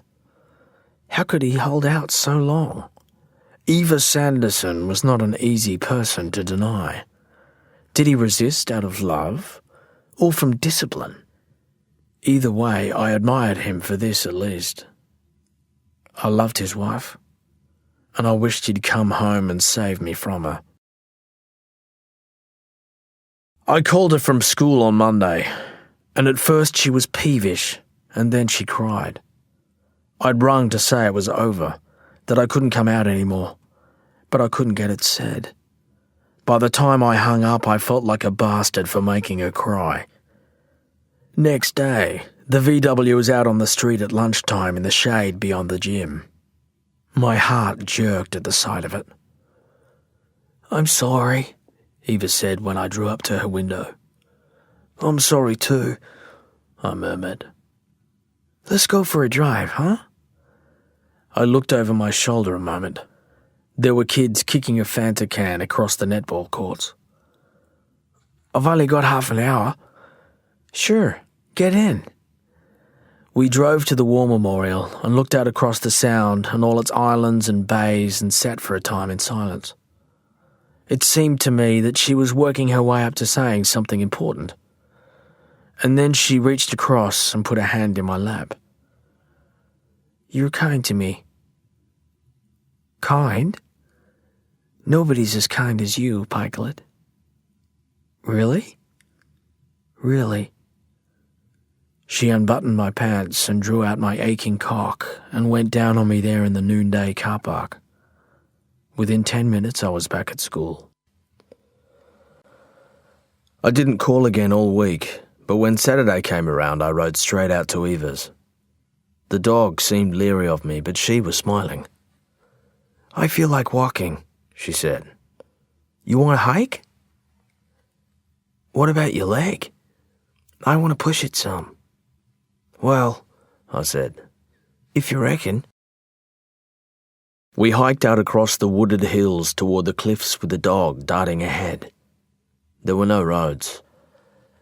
We were unlikely to meet anybody out there, but it was careless of us. Eva seemed relaxed. Her limp was only slight when we set out, but by the time we got to the ridge overlooking Old Smoky, she was in real pain. "Are you okay?" Fine. It doesn't look good. I said it's fine. But we stopped at the edge of the windswept ridge and went no further. I stared out at the Bombora. That day, just a dark, intermittent lumping of swells in the distance. Kind of stupid thing to do, huh? Walk here, you mate. No, dummy. Paddle out there a mile to go surfing alone. There. But I guess you need it. She was right, but I didn't respond. I didn't really want to talk about it. I understand you, Pikelet. And I understand Sandow. But he's never had anything precious taken away.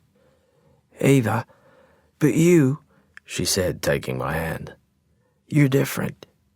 I can see it in your face. You've got this look, like you're expecting to lose something, everything, every moment. When she took my hand, I felt electrified. I wanted to pull down her jeans and spread her legs and reach into her. I wanted to press her against the stony ground and fuck her until she called out my name. But she kept on talking and nothing happened, and I stood there throbbing and half listening until she was yanking my arm and saying, "Come on, let's go back." Halfway home, she couldn't walk anymore. Her face was white. For a while, she leant against me, bracing, hopping, until even that was too much, and I was forced to piggyback her across the wild, uneven country. The first few seconds, when she hitched up and clamped her thighs around my waist and pushed her breasts tight to my back, I was delirious with pride and lust and a stupid sense of triumph. In my mind, I was carrying her home like some warrior prince. She rested her hot cheek against my neck, and I could smell the pear scent of her hair as I stepped it out. But the feeling only lasted a minute. She was heavy. I remembered how far it was to the house. By the time we got to her place, I was spent. The sky was black with impending rain.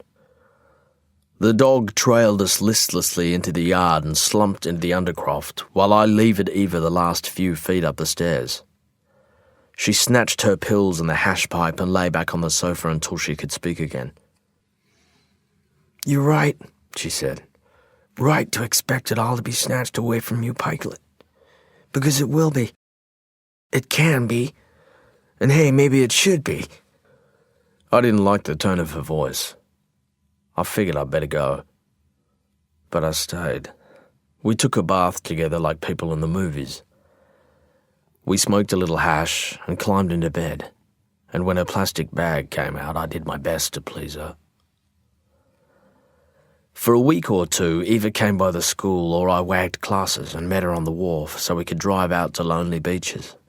We grew more reckless and impulsive and so tired that when we weren't at each other, we were bitching like married people.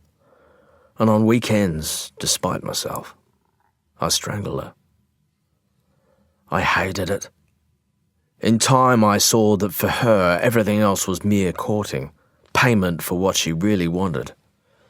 I hated the evil, crinkly sound of the bag and the smeary film of her breath inside it.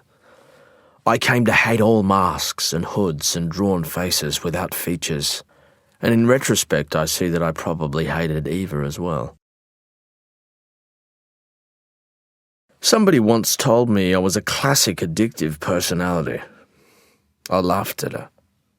She threw a plastic cup of water in my face and I sat there smiling at the 1,000 cuts down the inside of her arms.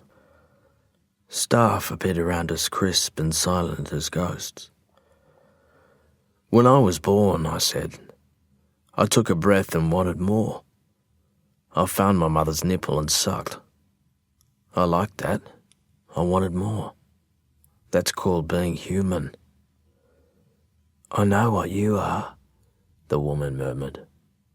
Yes, I said, you're the expert. They led her away to dinner and I sat there alone with my sneer as the tears leaked out of me. The last sucking bubble of consciousness, the rising gorge of panic. Yes, a delicious ricochet of sparks. I suppose I knew well enough what it felt like. It was intense, consuming, and it could be beautiful. That far out at the edge of things, you get to a point where all that stands between you and oblivion is the roulette of body memory, the last desperate jerks of your system trying to restart itself. You feel exalted, invincible, angelic, because you're totally fucking poisoned. Inside, it's great, feels brilliant. But on the outside, it's squalid beyond imagining. As a kid, I didn't know what respiratory acidosis was. Nor could I even begin to comprehend the sheer unpredictability of premature ventricular contractions and the manner in which they can shunt a body into cardiac arrest. I was as dim and horny as any other schoolboy, a sucker for excitement, and I'd been scaring the shit out of myself since primary school. But each time I let go Eva's throat and ripped the slimy bag off her face, I didn't see rapture. What I saw was death ringing her like a bell. So I began to deceive her. I had to. I'd come to resent Eva Sanderson, but I didn't want her to die. And I certainly didn't want to be the patsy left behind, the fool calling the ambulance, the one whose finger marks were up and down her neck like hickeys. I was scared to the point where I couldn't even get it up anymore. So I began to fake it. In the end, I was faking it all. She saw to herself anyway. She was on automatic by then. When she wanted me to choke her, I learnt that I could brace myself on my elbows, give her a sense of my body on hers, without letting my full weight down.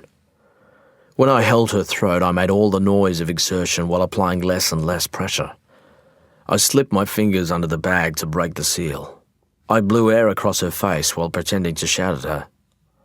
Sometimes I didn't even touch her throat at all. I held my palms over her neck and asked her could she feel it, and she felt it because she expected it, because I was there and she expected it. She was blind in her foggy bag, intoxicated by the idea of what she was doing. And I hovered, palms down, like some kind of boy shaman, willing life into her, holding off the shivering darkness. I wonder if she ever knew. She did become more and more irritable, as if sex no longer satisfied her. Once, when I began to giggle at how stupid we looked, how ludicrous it was to be lurching and growling about like this while the dog scratched at the door, she slapped me so hard that I rode home and lay on my narrow bed and shouted at my mother to please turn the bloody vacuum off and get a life. I faked it. I wanted her, wanted to be free of her.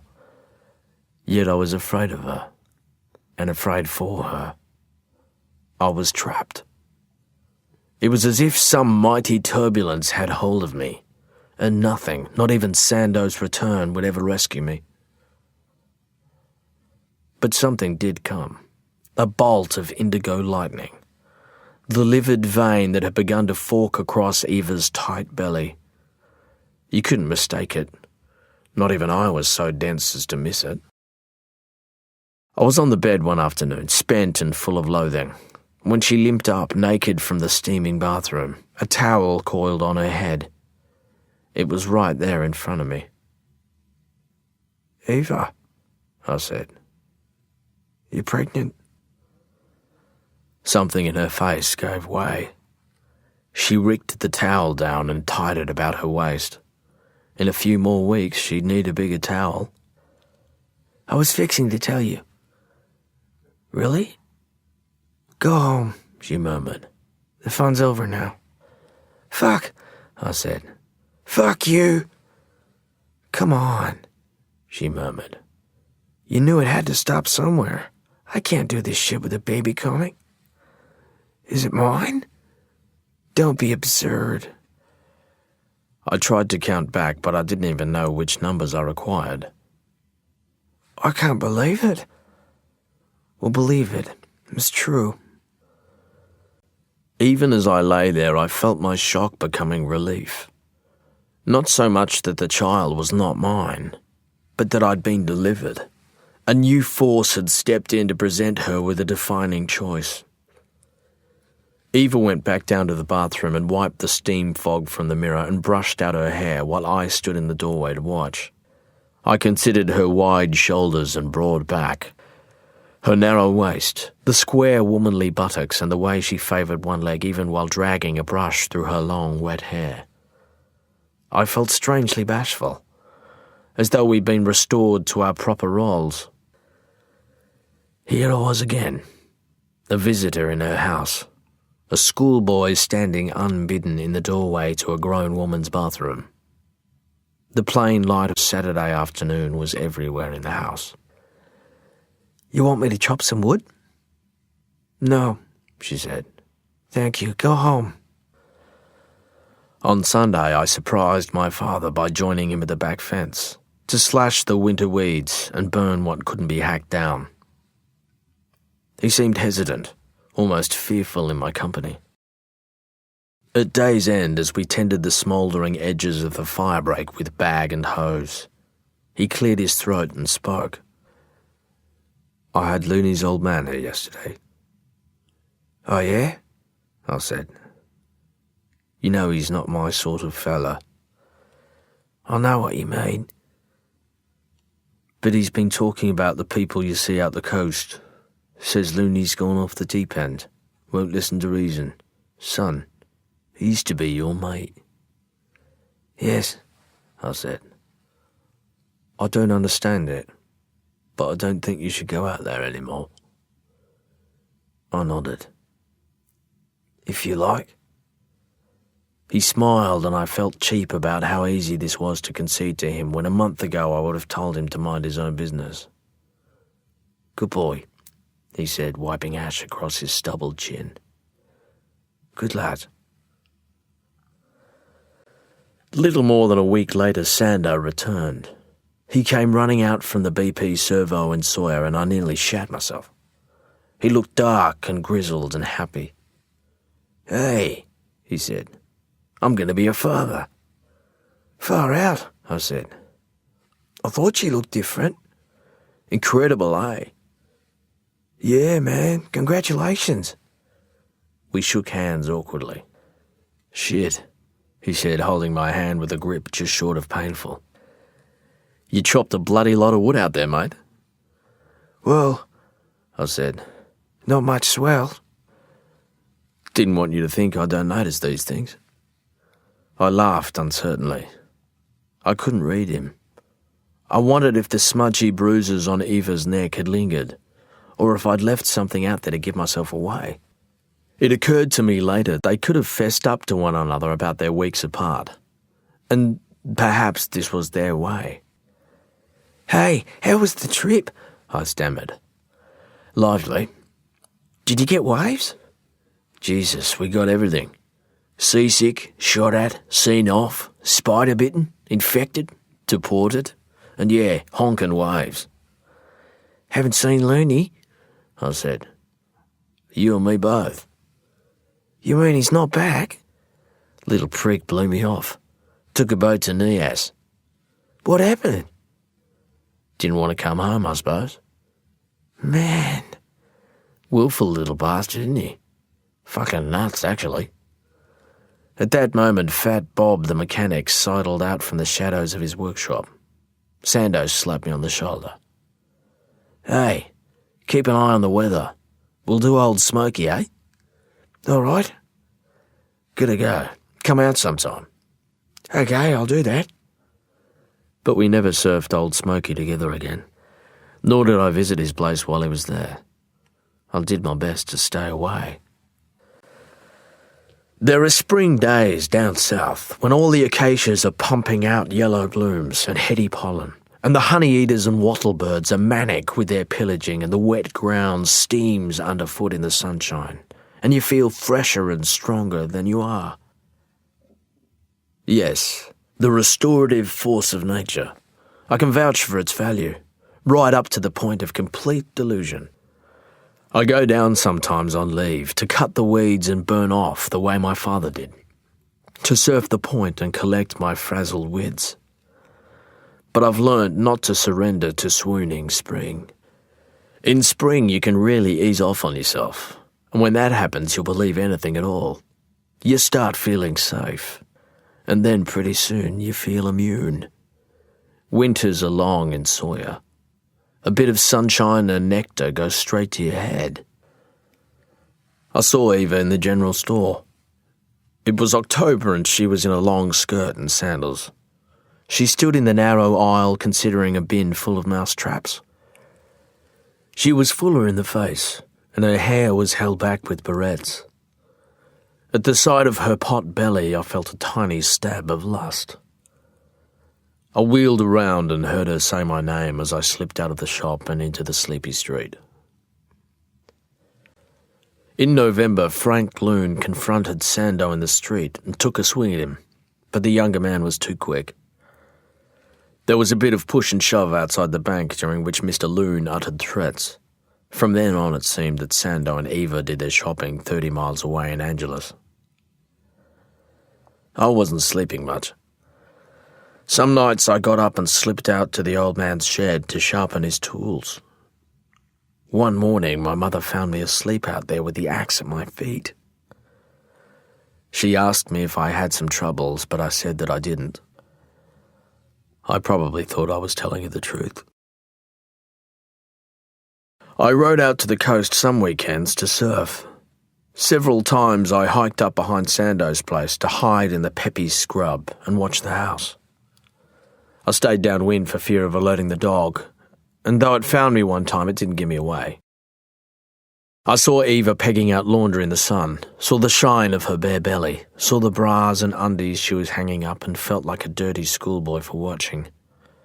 I had an urge to wait a while until no one was about, and then creep down to press my face into her damp underthings or slip beneath the house and beat off at the thought of her swollen breasts. But I never did. I all but failed that year of school, and I was shamed by the haunted look on my mother's face. The school report recommended that I leave and seek a trade apprenticeship, but I told her I'd stay on and get my act right. Over the Christmas holidays, I found every book on next year's syllabus and read late into the night while the old man snored and stopped, snored and stopped, like a man grinding away with a blade at a whetstone. The new year was weeks old when I found myself surfing beside Sando one morning at the point. Bareback in nothing but his Speedos, he was nose-riding an old tanker from the 50s. He looked fit and tanned as he kicked the board out of the wave and settled down beside me. "Pikelet," he said. "What's with the budgie smugglers?" I asked. "Dog ate the arse out of my boardies. Anyway, what's wrong with Speedos?" "Son, they made this nation what it is." "You're scaring people." "Well," he said, "they need a little scaring round here." We paddled out together and waited for a set. "How you been?" he asked. "Yeah, good." I lied. "Starting to think you're avoiding us." "Well," I said, "school and stuff." "You heard from Looney?" he asked, kind enough not to point out that we're in the midst of the summer holidays. "Nah," I said, "not a word." Man, what a disappointment he turned out to be. "I suppose." Mate, I thought he was the real deal, you know. The man, not ordinary. "Maybe ordinary's not so bad," I offered. "Pikelet, you gotta get out of this fucking town." I shrugged.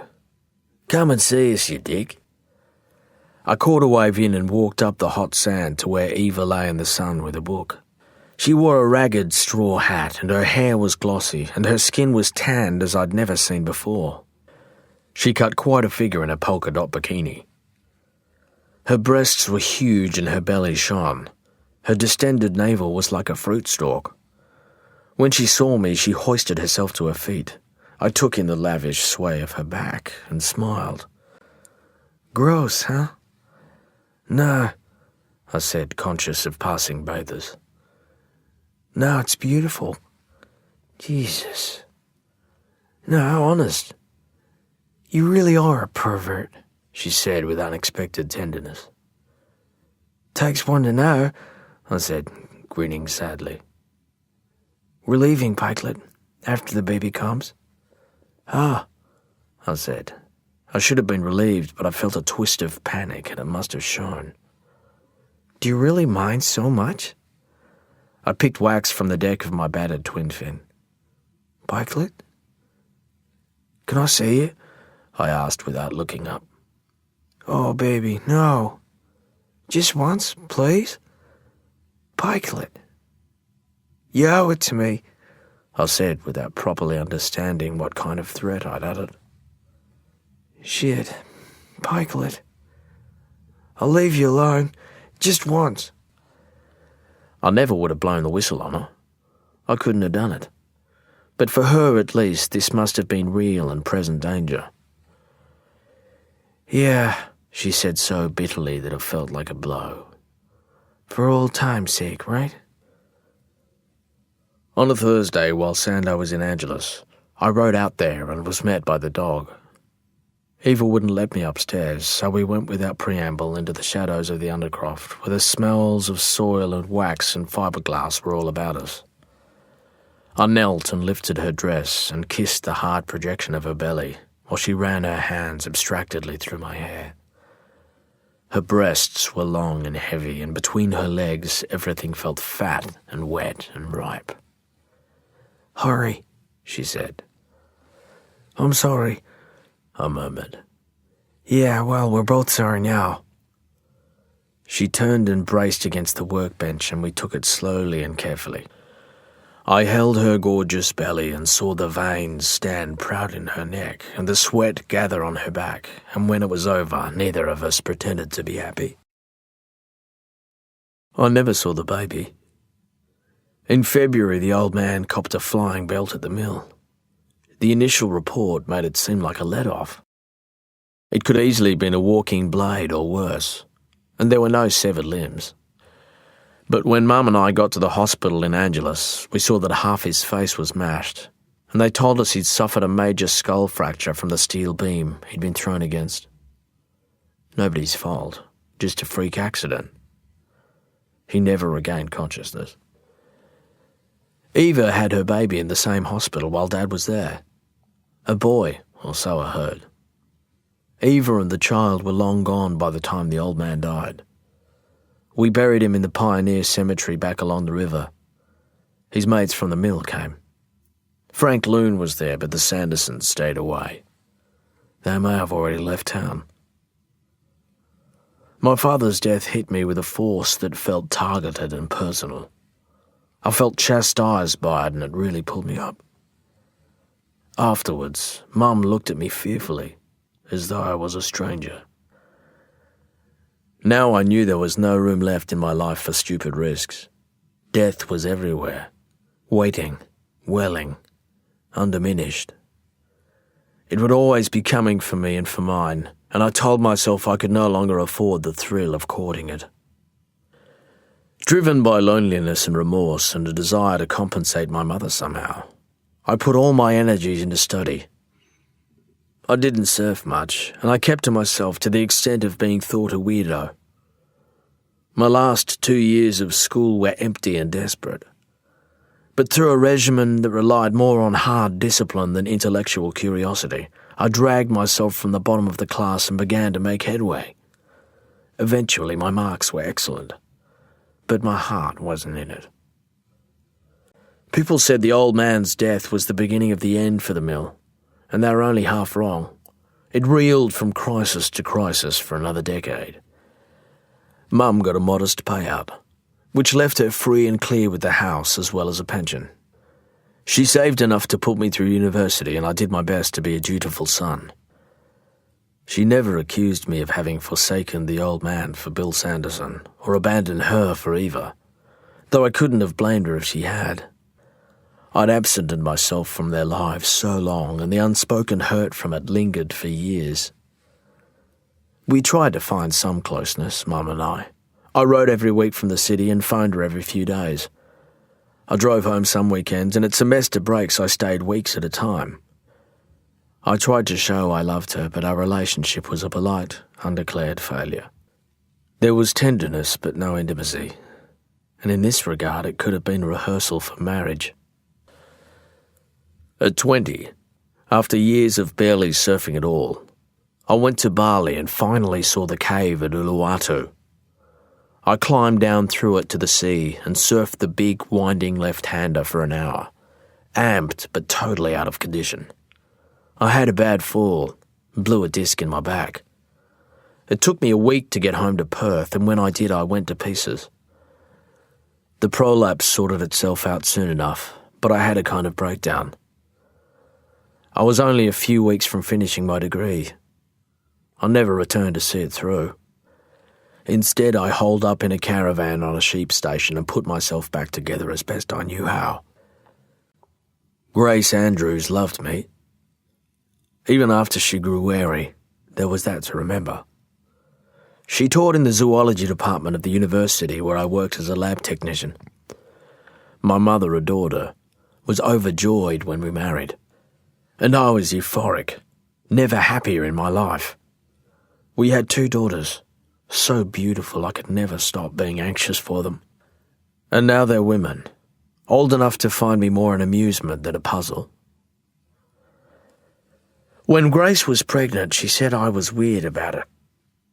Men, she said, were supposed to be turned off by all that fluid, the gross belly, the big backside and puffy ankles. That was normal. I laughed. I really thought she was joking. So you prefer revulsion to reverence? A girl doesn't mind reverence, she quipped. But reverent lust is another thing. What can you mean? I asked, still grinning. Well, it's creepy. Ah, yes. Creepy.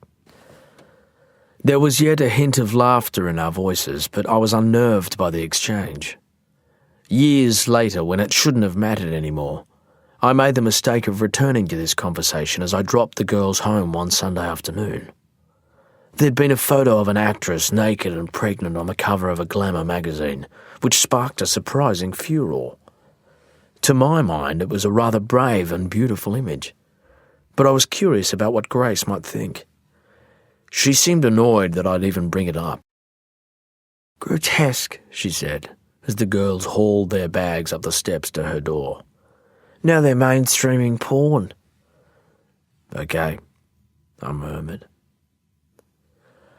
I leant against the car, conscious of the potential for things to go unhelpfully sour. Perhaps it was stupid of me to mention it. I was no great success as a man, but I had been, I thought, a faithful, gentle husband. Never sexually insistent. I steered clear of oddness. I took no interest in pornography. I made myself quite safe and ordinary. A lab bloke. A threat to nobody. And yet... I gave a wave and got back in the car. Nobody wants to be creepy. I was careful, always backing off. And somehow, somewhere along the track, I went numb. I couldn't say what it was and I didn't dare try. How do you explain the sense of being made to feel improper? I withdrew into a watchful rectitude, anxious to please, risking nothing. I followed the outline of my life, carefully rehearsing form without conviction, like a bishop who can't see that his faith has become an act. I started despite myself to fool with electricity.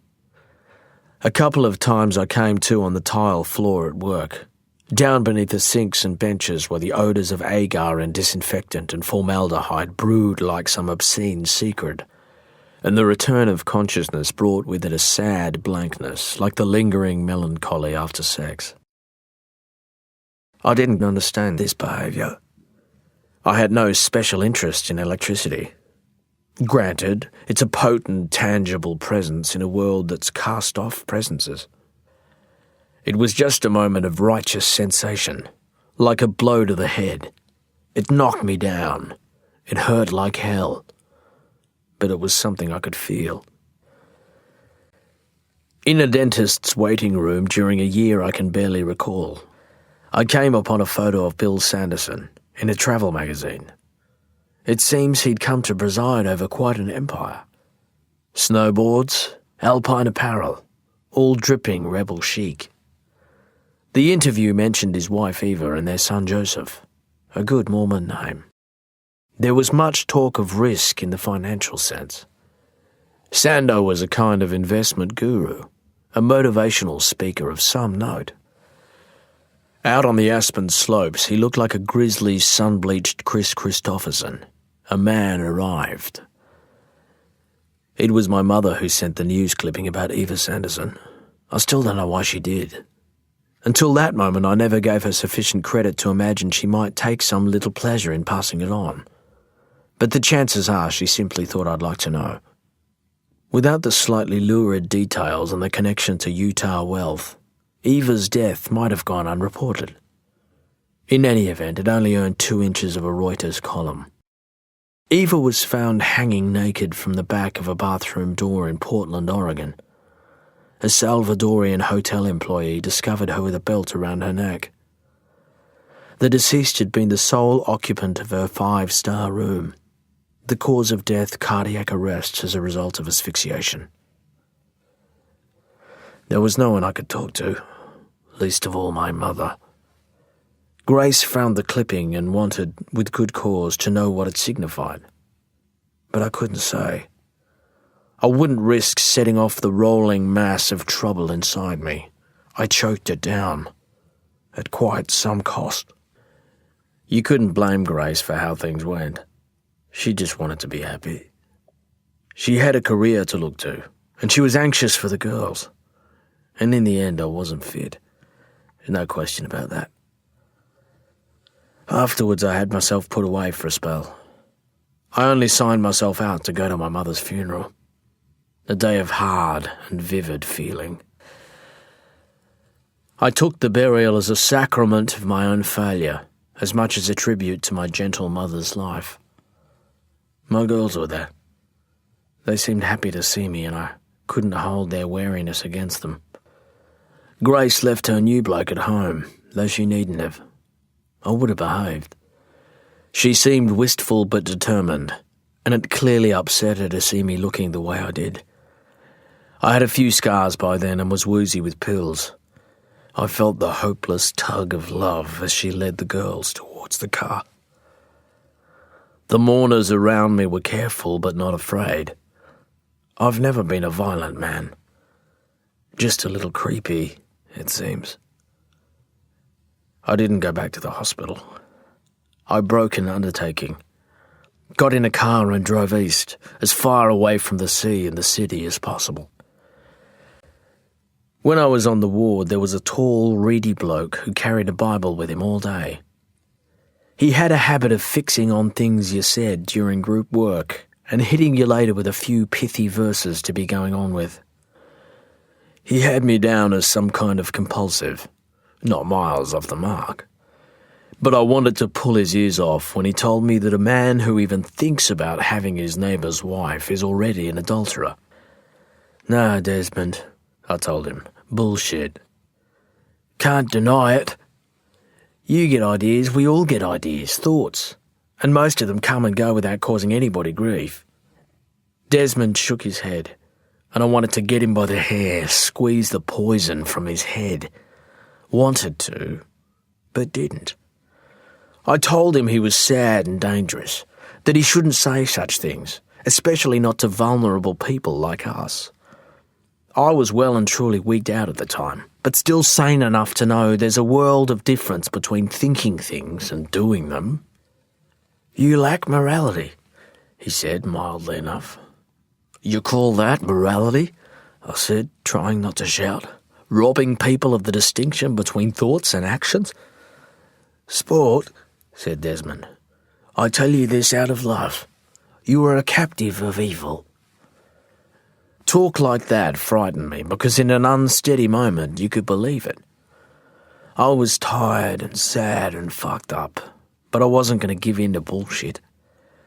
I'd been prey to false convictions aplenty and I'd had enough. It is possible to believe that as an idea comes into your mind, an act has been born and there's nothing you can do about it. It's as if thinking something causes it to happen, makes an action inevitable, even necessary. Sometimes it's good to remind yourself it isn't so. A captive of evil, said Desmond. No, I said. I'm a voluntary patient. What I didn't say, because I didn't trust myself not to clock him one, is that nobody should be a slave to their thoughts. This was captivity. This was evil. All about there were others watching Desmond and me, waiting for a blow-up. There were people in our midst who believed that babies had died and cities burnt because of thoughts they'd had. Do you lust after your neighbour's wife? Asked the girl with the slashed arms. Really? She said drolly. You can tell us. My wife, I said. My wife is now my neighbour's wife, and my old neighbour's wife is dead. Man, that's fucked up, said someone. No lust? Not much, I said. Not now. Looney died in Mexico, shot in a bar in Rosarito, not far from Tijuana. Some kind of drug deal gone bad. Maybe he did business with the wrong cops. For years, stories had made their way back to me. Sightings on the northern beaches of Sydney, or in Peru, or the Mentawais. His reputation for fearlessness endured. He surfed hard and lived hard, and seemed to finance it all with drug scams and smuggling. It was said he bought his way out of Indonesia several times, that he had contacts in the TNI. I wonder about his apprenticeship to Sando. How much more than just surfing it might have involved. All those side trips to Thailand, the long unexplained absences, surfboards arriving from all over the globe, and whether Sando's family money had been augmented by his darker business interests. I felt a pang when I heard about Looney.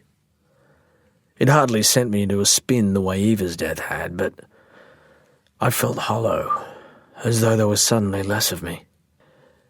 From a call box in Wiluna, surrounded by broken glass and red dirt, I called Grace. "I'm sorry to call," I said. Yeah, you probably are. Everyone I know is dead. All gone. And what are you planning to do? Put it all behind me, I said like a politician. I'm going to put it all behind me and move on. She hung up on me. For a while I shared a humpy with a defrocked priest. He was an alcoholic and a wise man, and for a time I hated him. I'd only come asking for water for my car's boiling radiator, but he saw this was the least of my problems. It was obvious he'd never lost his missionary zeal, because he hid the keys to my car for 3 weeks until I climbed back into my own skin. We lived beside a dry salt lake that rippled and swam against itself all day. Parched and cracked as it was, it seemed the lake was always full, never really empty at all. Long after I straightened out and he gave me back my keys, I stayed on, 6 months in the end. The old man slept inside on a steel cot, and I rolled out my swag under the pulsing stars on the dry lake bed. During the day, we sat in the ragged shade of his veranda while things rose up off the salt before us. We laughed at every shimmering mirage in shared disbelief. The priest said he hadn't touched a drop in 15 years, that he'd gotten beyond magical thinking. But the salt lake kept him on his toes, and I saw what he meant. It was full of surprises. I didn't exactly pull myself together. I got past such notions. But bits of me did come around again, as flies or memories or subatomic particles will for reasons of their own. Bit by bit I congregated, I suppose you could say, and then somehow I cohered. I went on and had another life, or went ahead and made the best of the old one. For a good while I feared excitement, but I found ways through that. I discovered something I was good at, something I could make my own. I am hell's own paramedic. When the shit hits the fan, I'm on, and people are glad to see me. They see the uniform and trust me, and that makes me happy. and it's all go, all adrenaline, fast and filthy. When the girls were in school, I stayed around for weekends and annual leave, but now they're older, I travel more. I go to wild places to surf or raft or hike. I've surfed over sunken warplanes in New Guinea and caught waves on the beach where Ollie North's bandits landed weapons. I've met plenty of nice people, men and women. I suppose I'm celibate, which sounds kind of high-minded, but it's mostly been a process of learning to make do, which is a bit like married life, from what people tell me. At the 2002 Winter Olympics, an Australian aerial skier won a gold medal and became a national hero overnight to a largely snowless country. Suddenly she was all over the TV, this pretty blonde kid, spruiking for cereal and gum and God knows what. I thought of Eva. More recently, I was in an airport lounge where oppressively large video screens showed highlights from the Winter Games in Turin.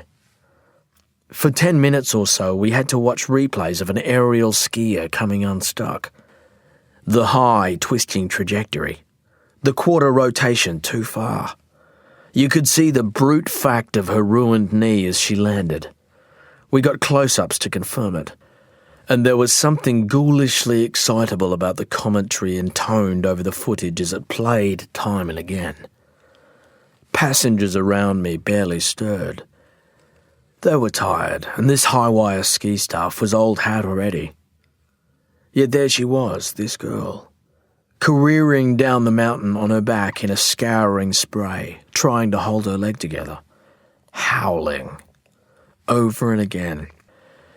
It was as if she might be forced to spend eternity doing nothing else but skitter, failed and lame, downhill. I had to get up with my bags and move away, take myself through the miserable repeated franchises of the terminal in an effort to stay calm. It wasn't Eva this nightmare repetition reminded me of. It was the memory of my former self, and the slow-motion replay and illustration of how my mind had worked for too long. Apparently, there is nothing to fear in life but fear itself. This is the sort of shit you hear in the pub or at handover at the ambulance depot. Much talk about fear as it happens, along with chat about celebrities and weight loss and the award rate. Most people don't like being afraid. You can hardly blame them. Thriving on risk is perverse, unless you're in business.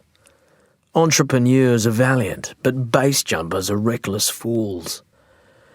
Solo sailors are a waste of rescue resources, and snowboarders who leap from helicopters are suicidal show ponies. War correspondents, as we all know, are creeps.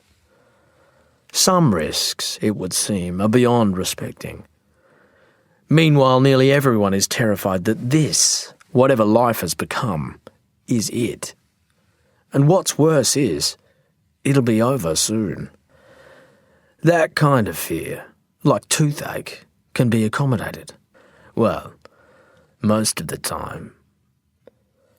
Such is the sort of thing I mull over in my corner of the crib room while the youngsters are watching Idol and texting their loved ones. It's how I fill the time when nothing's happening. Thinking too much. Flirting with melancholy. But the moment a call comes, I'm up and out, laughing, afraid, and happy as a dog with two dicks. The received wisdom in our game is that paramedics are either angels or cowboys, and apparently I'm the last living example of the latter. Mostly I'm not offended. The people I work with and work on have either been mad or are going mad, so I usually feel at home. I do a good job. When the siren's wailing, I'm fully present. I am the best of me. I'm charged to the eyelids, yet inside there's a still, quiet place like the middle of a cyclone. I like the priestly authority of the uniform, vehicle and lights, the reassurance they offer people as we arrive. When punters see the tunic and the resource bag, they calm down a little and find faith, and while I work, my faith meets theirs. I'm there to save, to improve the odds, to make good. You win some jobs and you lose others. There are nights like last night when you're always going to be too late, where you're just holding people's hands. I tried not to take it personally, but it set me back, that call out to the burbs. Just a rush of wind from the past, like a window momentarily slid aside. I know the difference between teenage suicide and a fatal abundance of confidence. I know what a boy looks like when he's strangled himself for fun. I blow the didge until it hurts, until my lips are numb, until some old lady across the way gives me the finger. A few weeks of the year I drive south to Sawyer with the honest intention of fixing up the old house. The mill is gone and the cow paddocks are planted with vines. The town is all wineries and bed and breakfast joints. A couple of lesbians make cheese on the property next door. They're like a comedy routine, the two Ronnies, and they're good neighbours. I don't see anyone I used to know, except Slipper from the Angelus crew, who's bald and paddles a surf ski out at the point some days. Sando and Eva's place is gone and the property has been subdivided. Lawyers and architects from the city have built ostentatious weekenders all over it. The old brewer is still in Dad's shed. It's not been written since the day I lost it at Old Smoky. Nowadays, out there at the Bommy, surfers have themselves towed into the wave with jet skis. You can only imagine the noise and the stink of petrol. Barneys are still served, but not often. The resident great white seems to linger, and now he has protected status as an endangered species. As far as I know, the Nautilus remains undiscovered by the new generation. I never actually get around to doing much to the house when I'm down in Sawyer. Time's too precious. I have an old 10-footer, a real clunker from the 60s, like something Gidget would ride. I shove it into the ute, drive down to the point and paddle it out through the knots of scab-nosed bodyboarders to pick off a wave from every second set. I'm not there to prove anything. I'm nearly 50 years old. I've got arthritis and a dud shoulder, but I can still maintain a bit of style. I slide down the long green walls into the bay to feel what I started out with, what I lost so quickly and for so long. The sweet momentum, the turning force underfoot, and those brief, rare moments of grace. I'm dancing, the way I saw blokes dance down the line 40 years ago. My girls stay with me now and then. Sometimes they bring their blokes. I don't mind so much. I tidy the house for a week before they arrive. They've seen chaos at first hand, so they value order. My job reassures them, I think. Lets them see I have a purpose in the world. The work and their interest help me manage myself. I toil at it. For them, it's been important to know I'm not useless. I think they understand how tough the gig is, that I save lives and try to be kind. I've done my best to explain my troubles without resorting to indelicacy.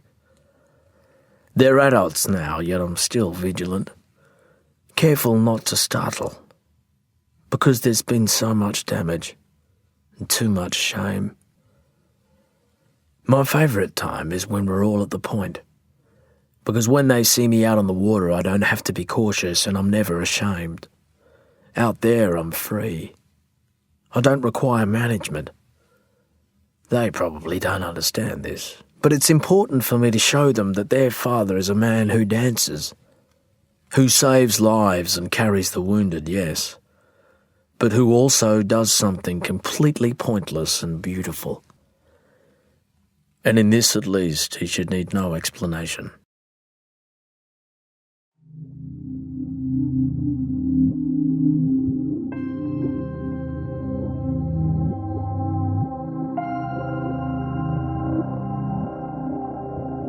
Belinda Audio hopes you enjoyed the reading of Breath, written by Tim Winton and read by Dan Wiley. For further information about the Belinda Audio range, please visit our website www.bolinda.com. If you liked this audiobook, please tell a friend.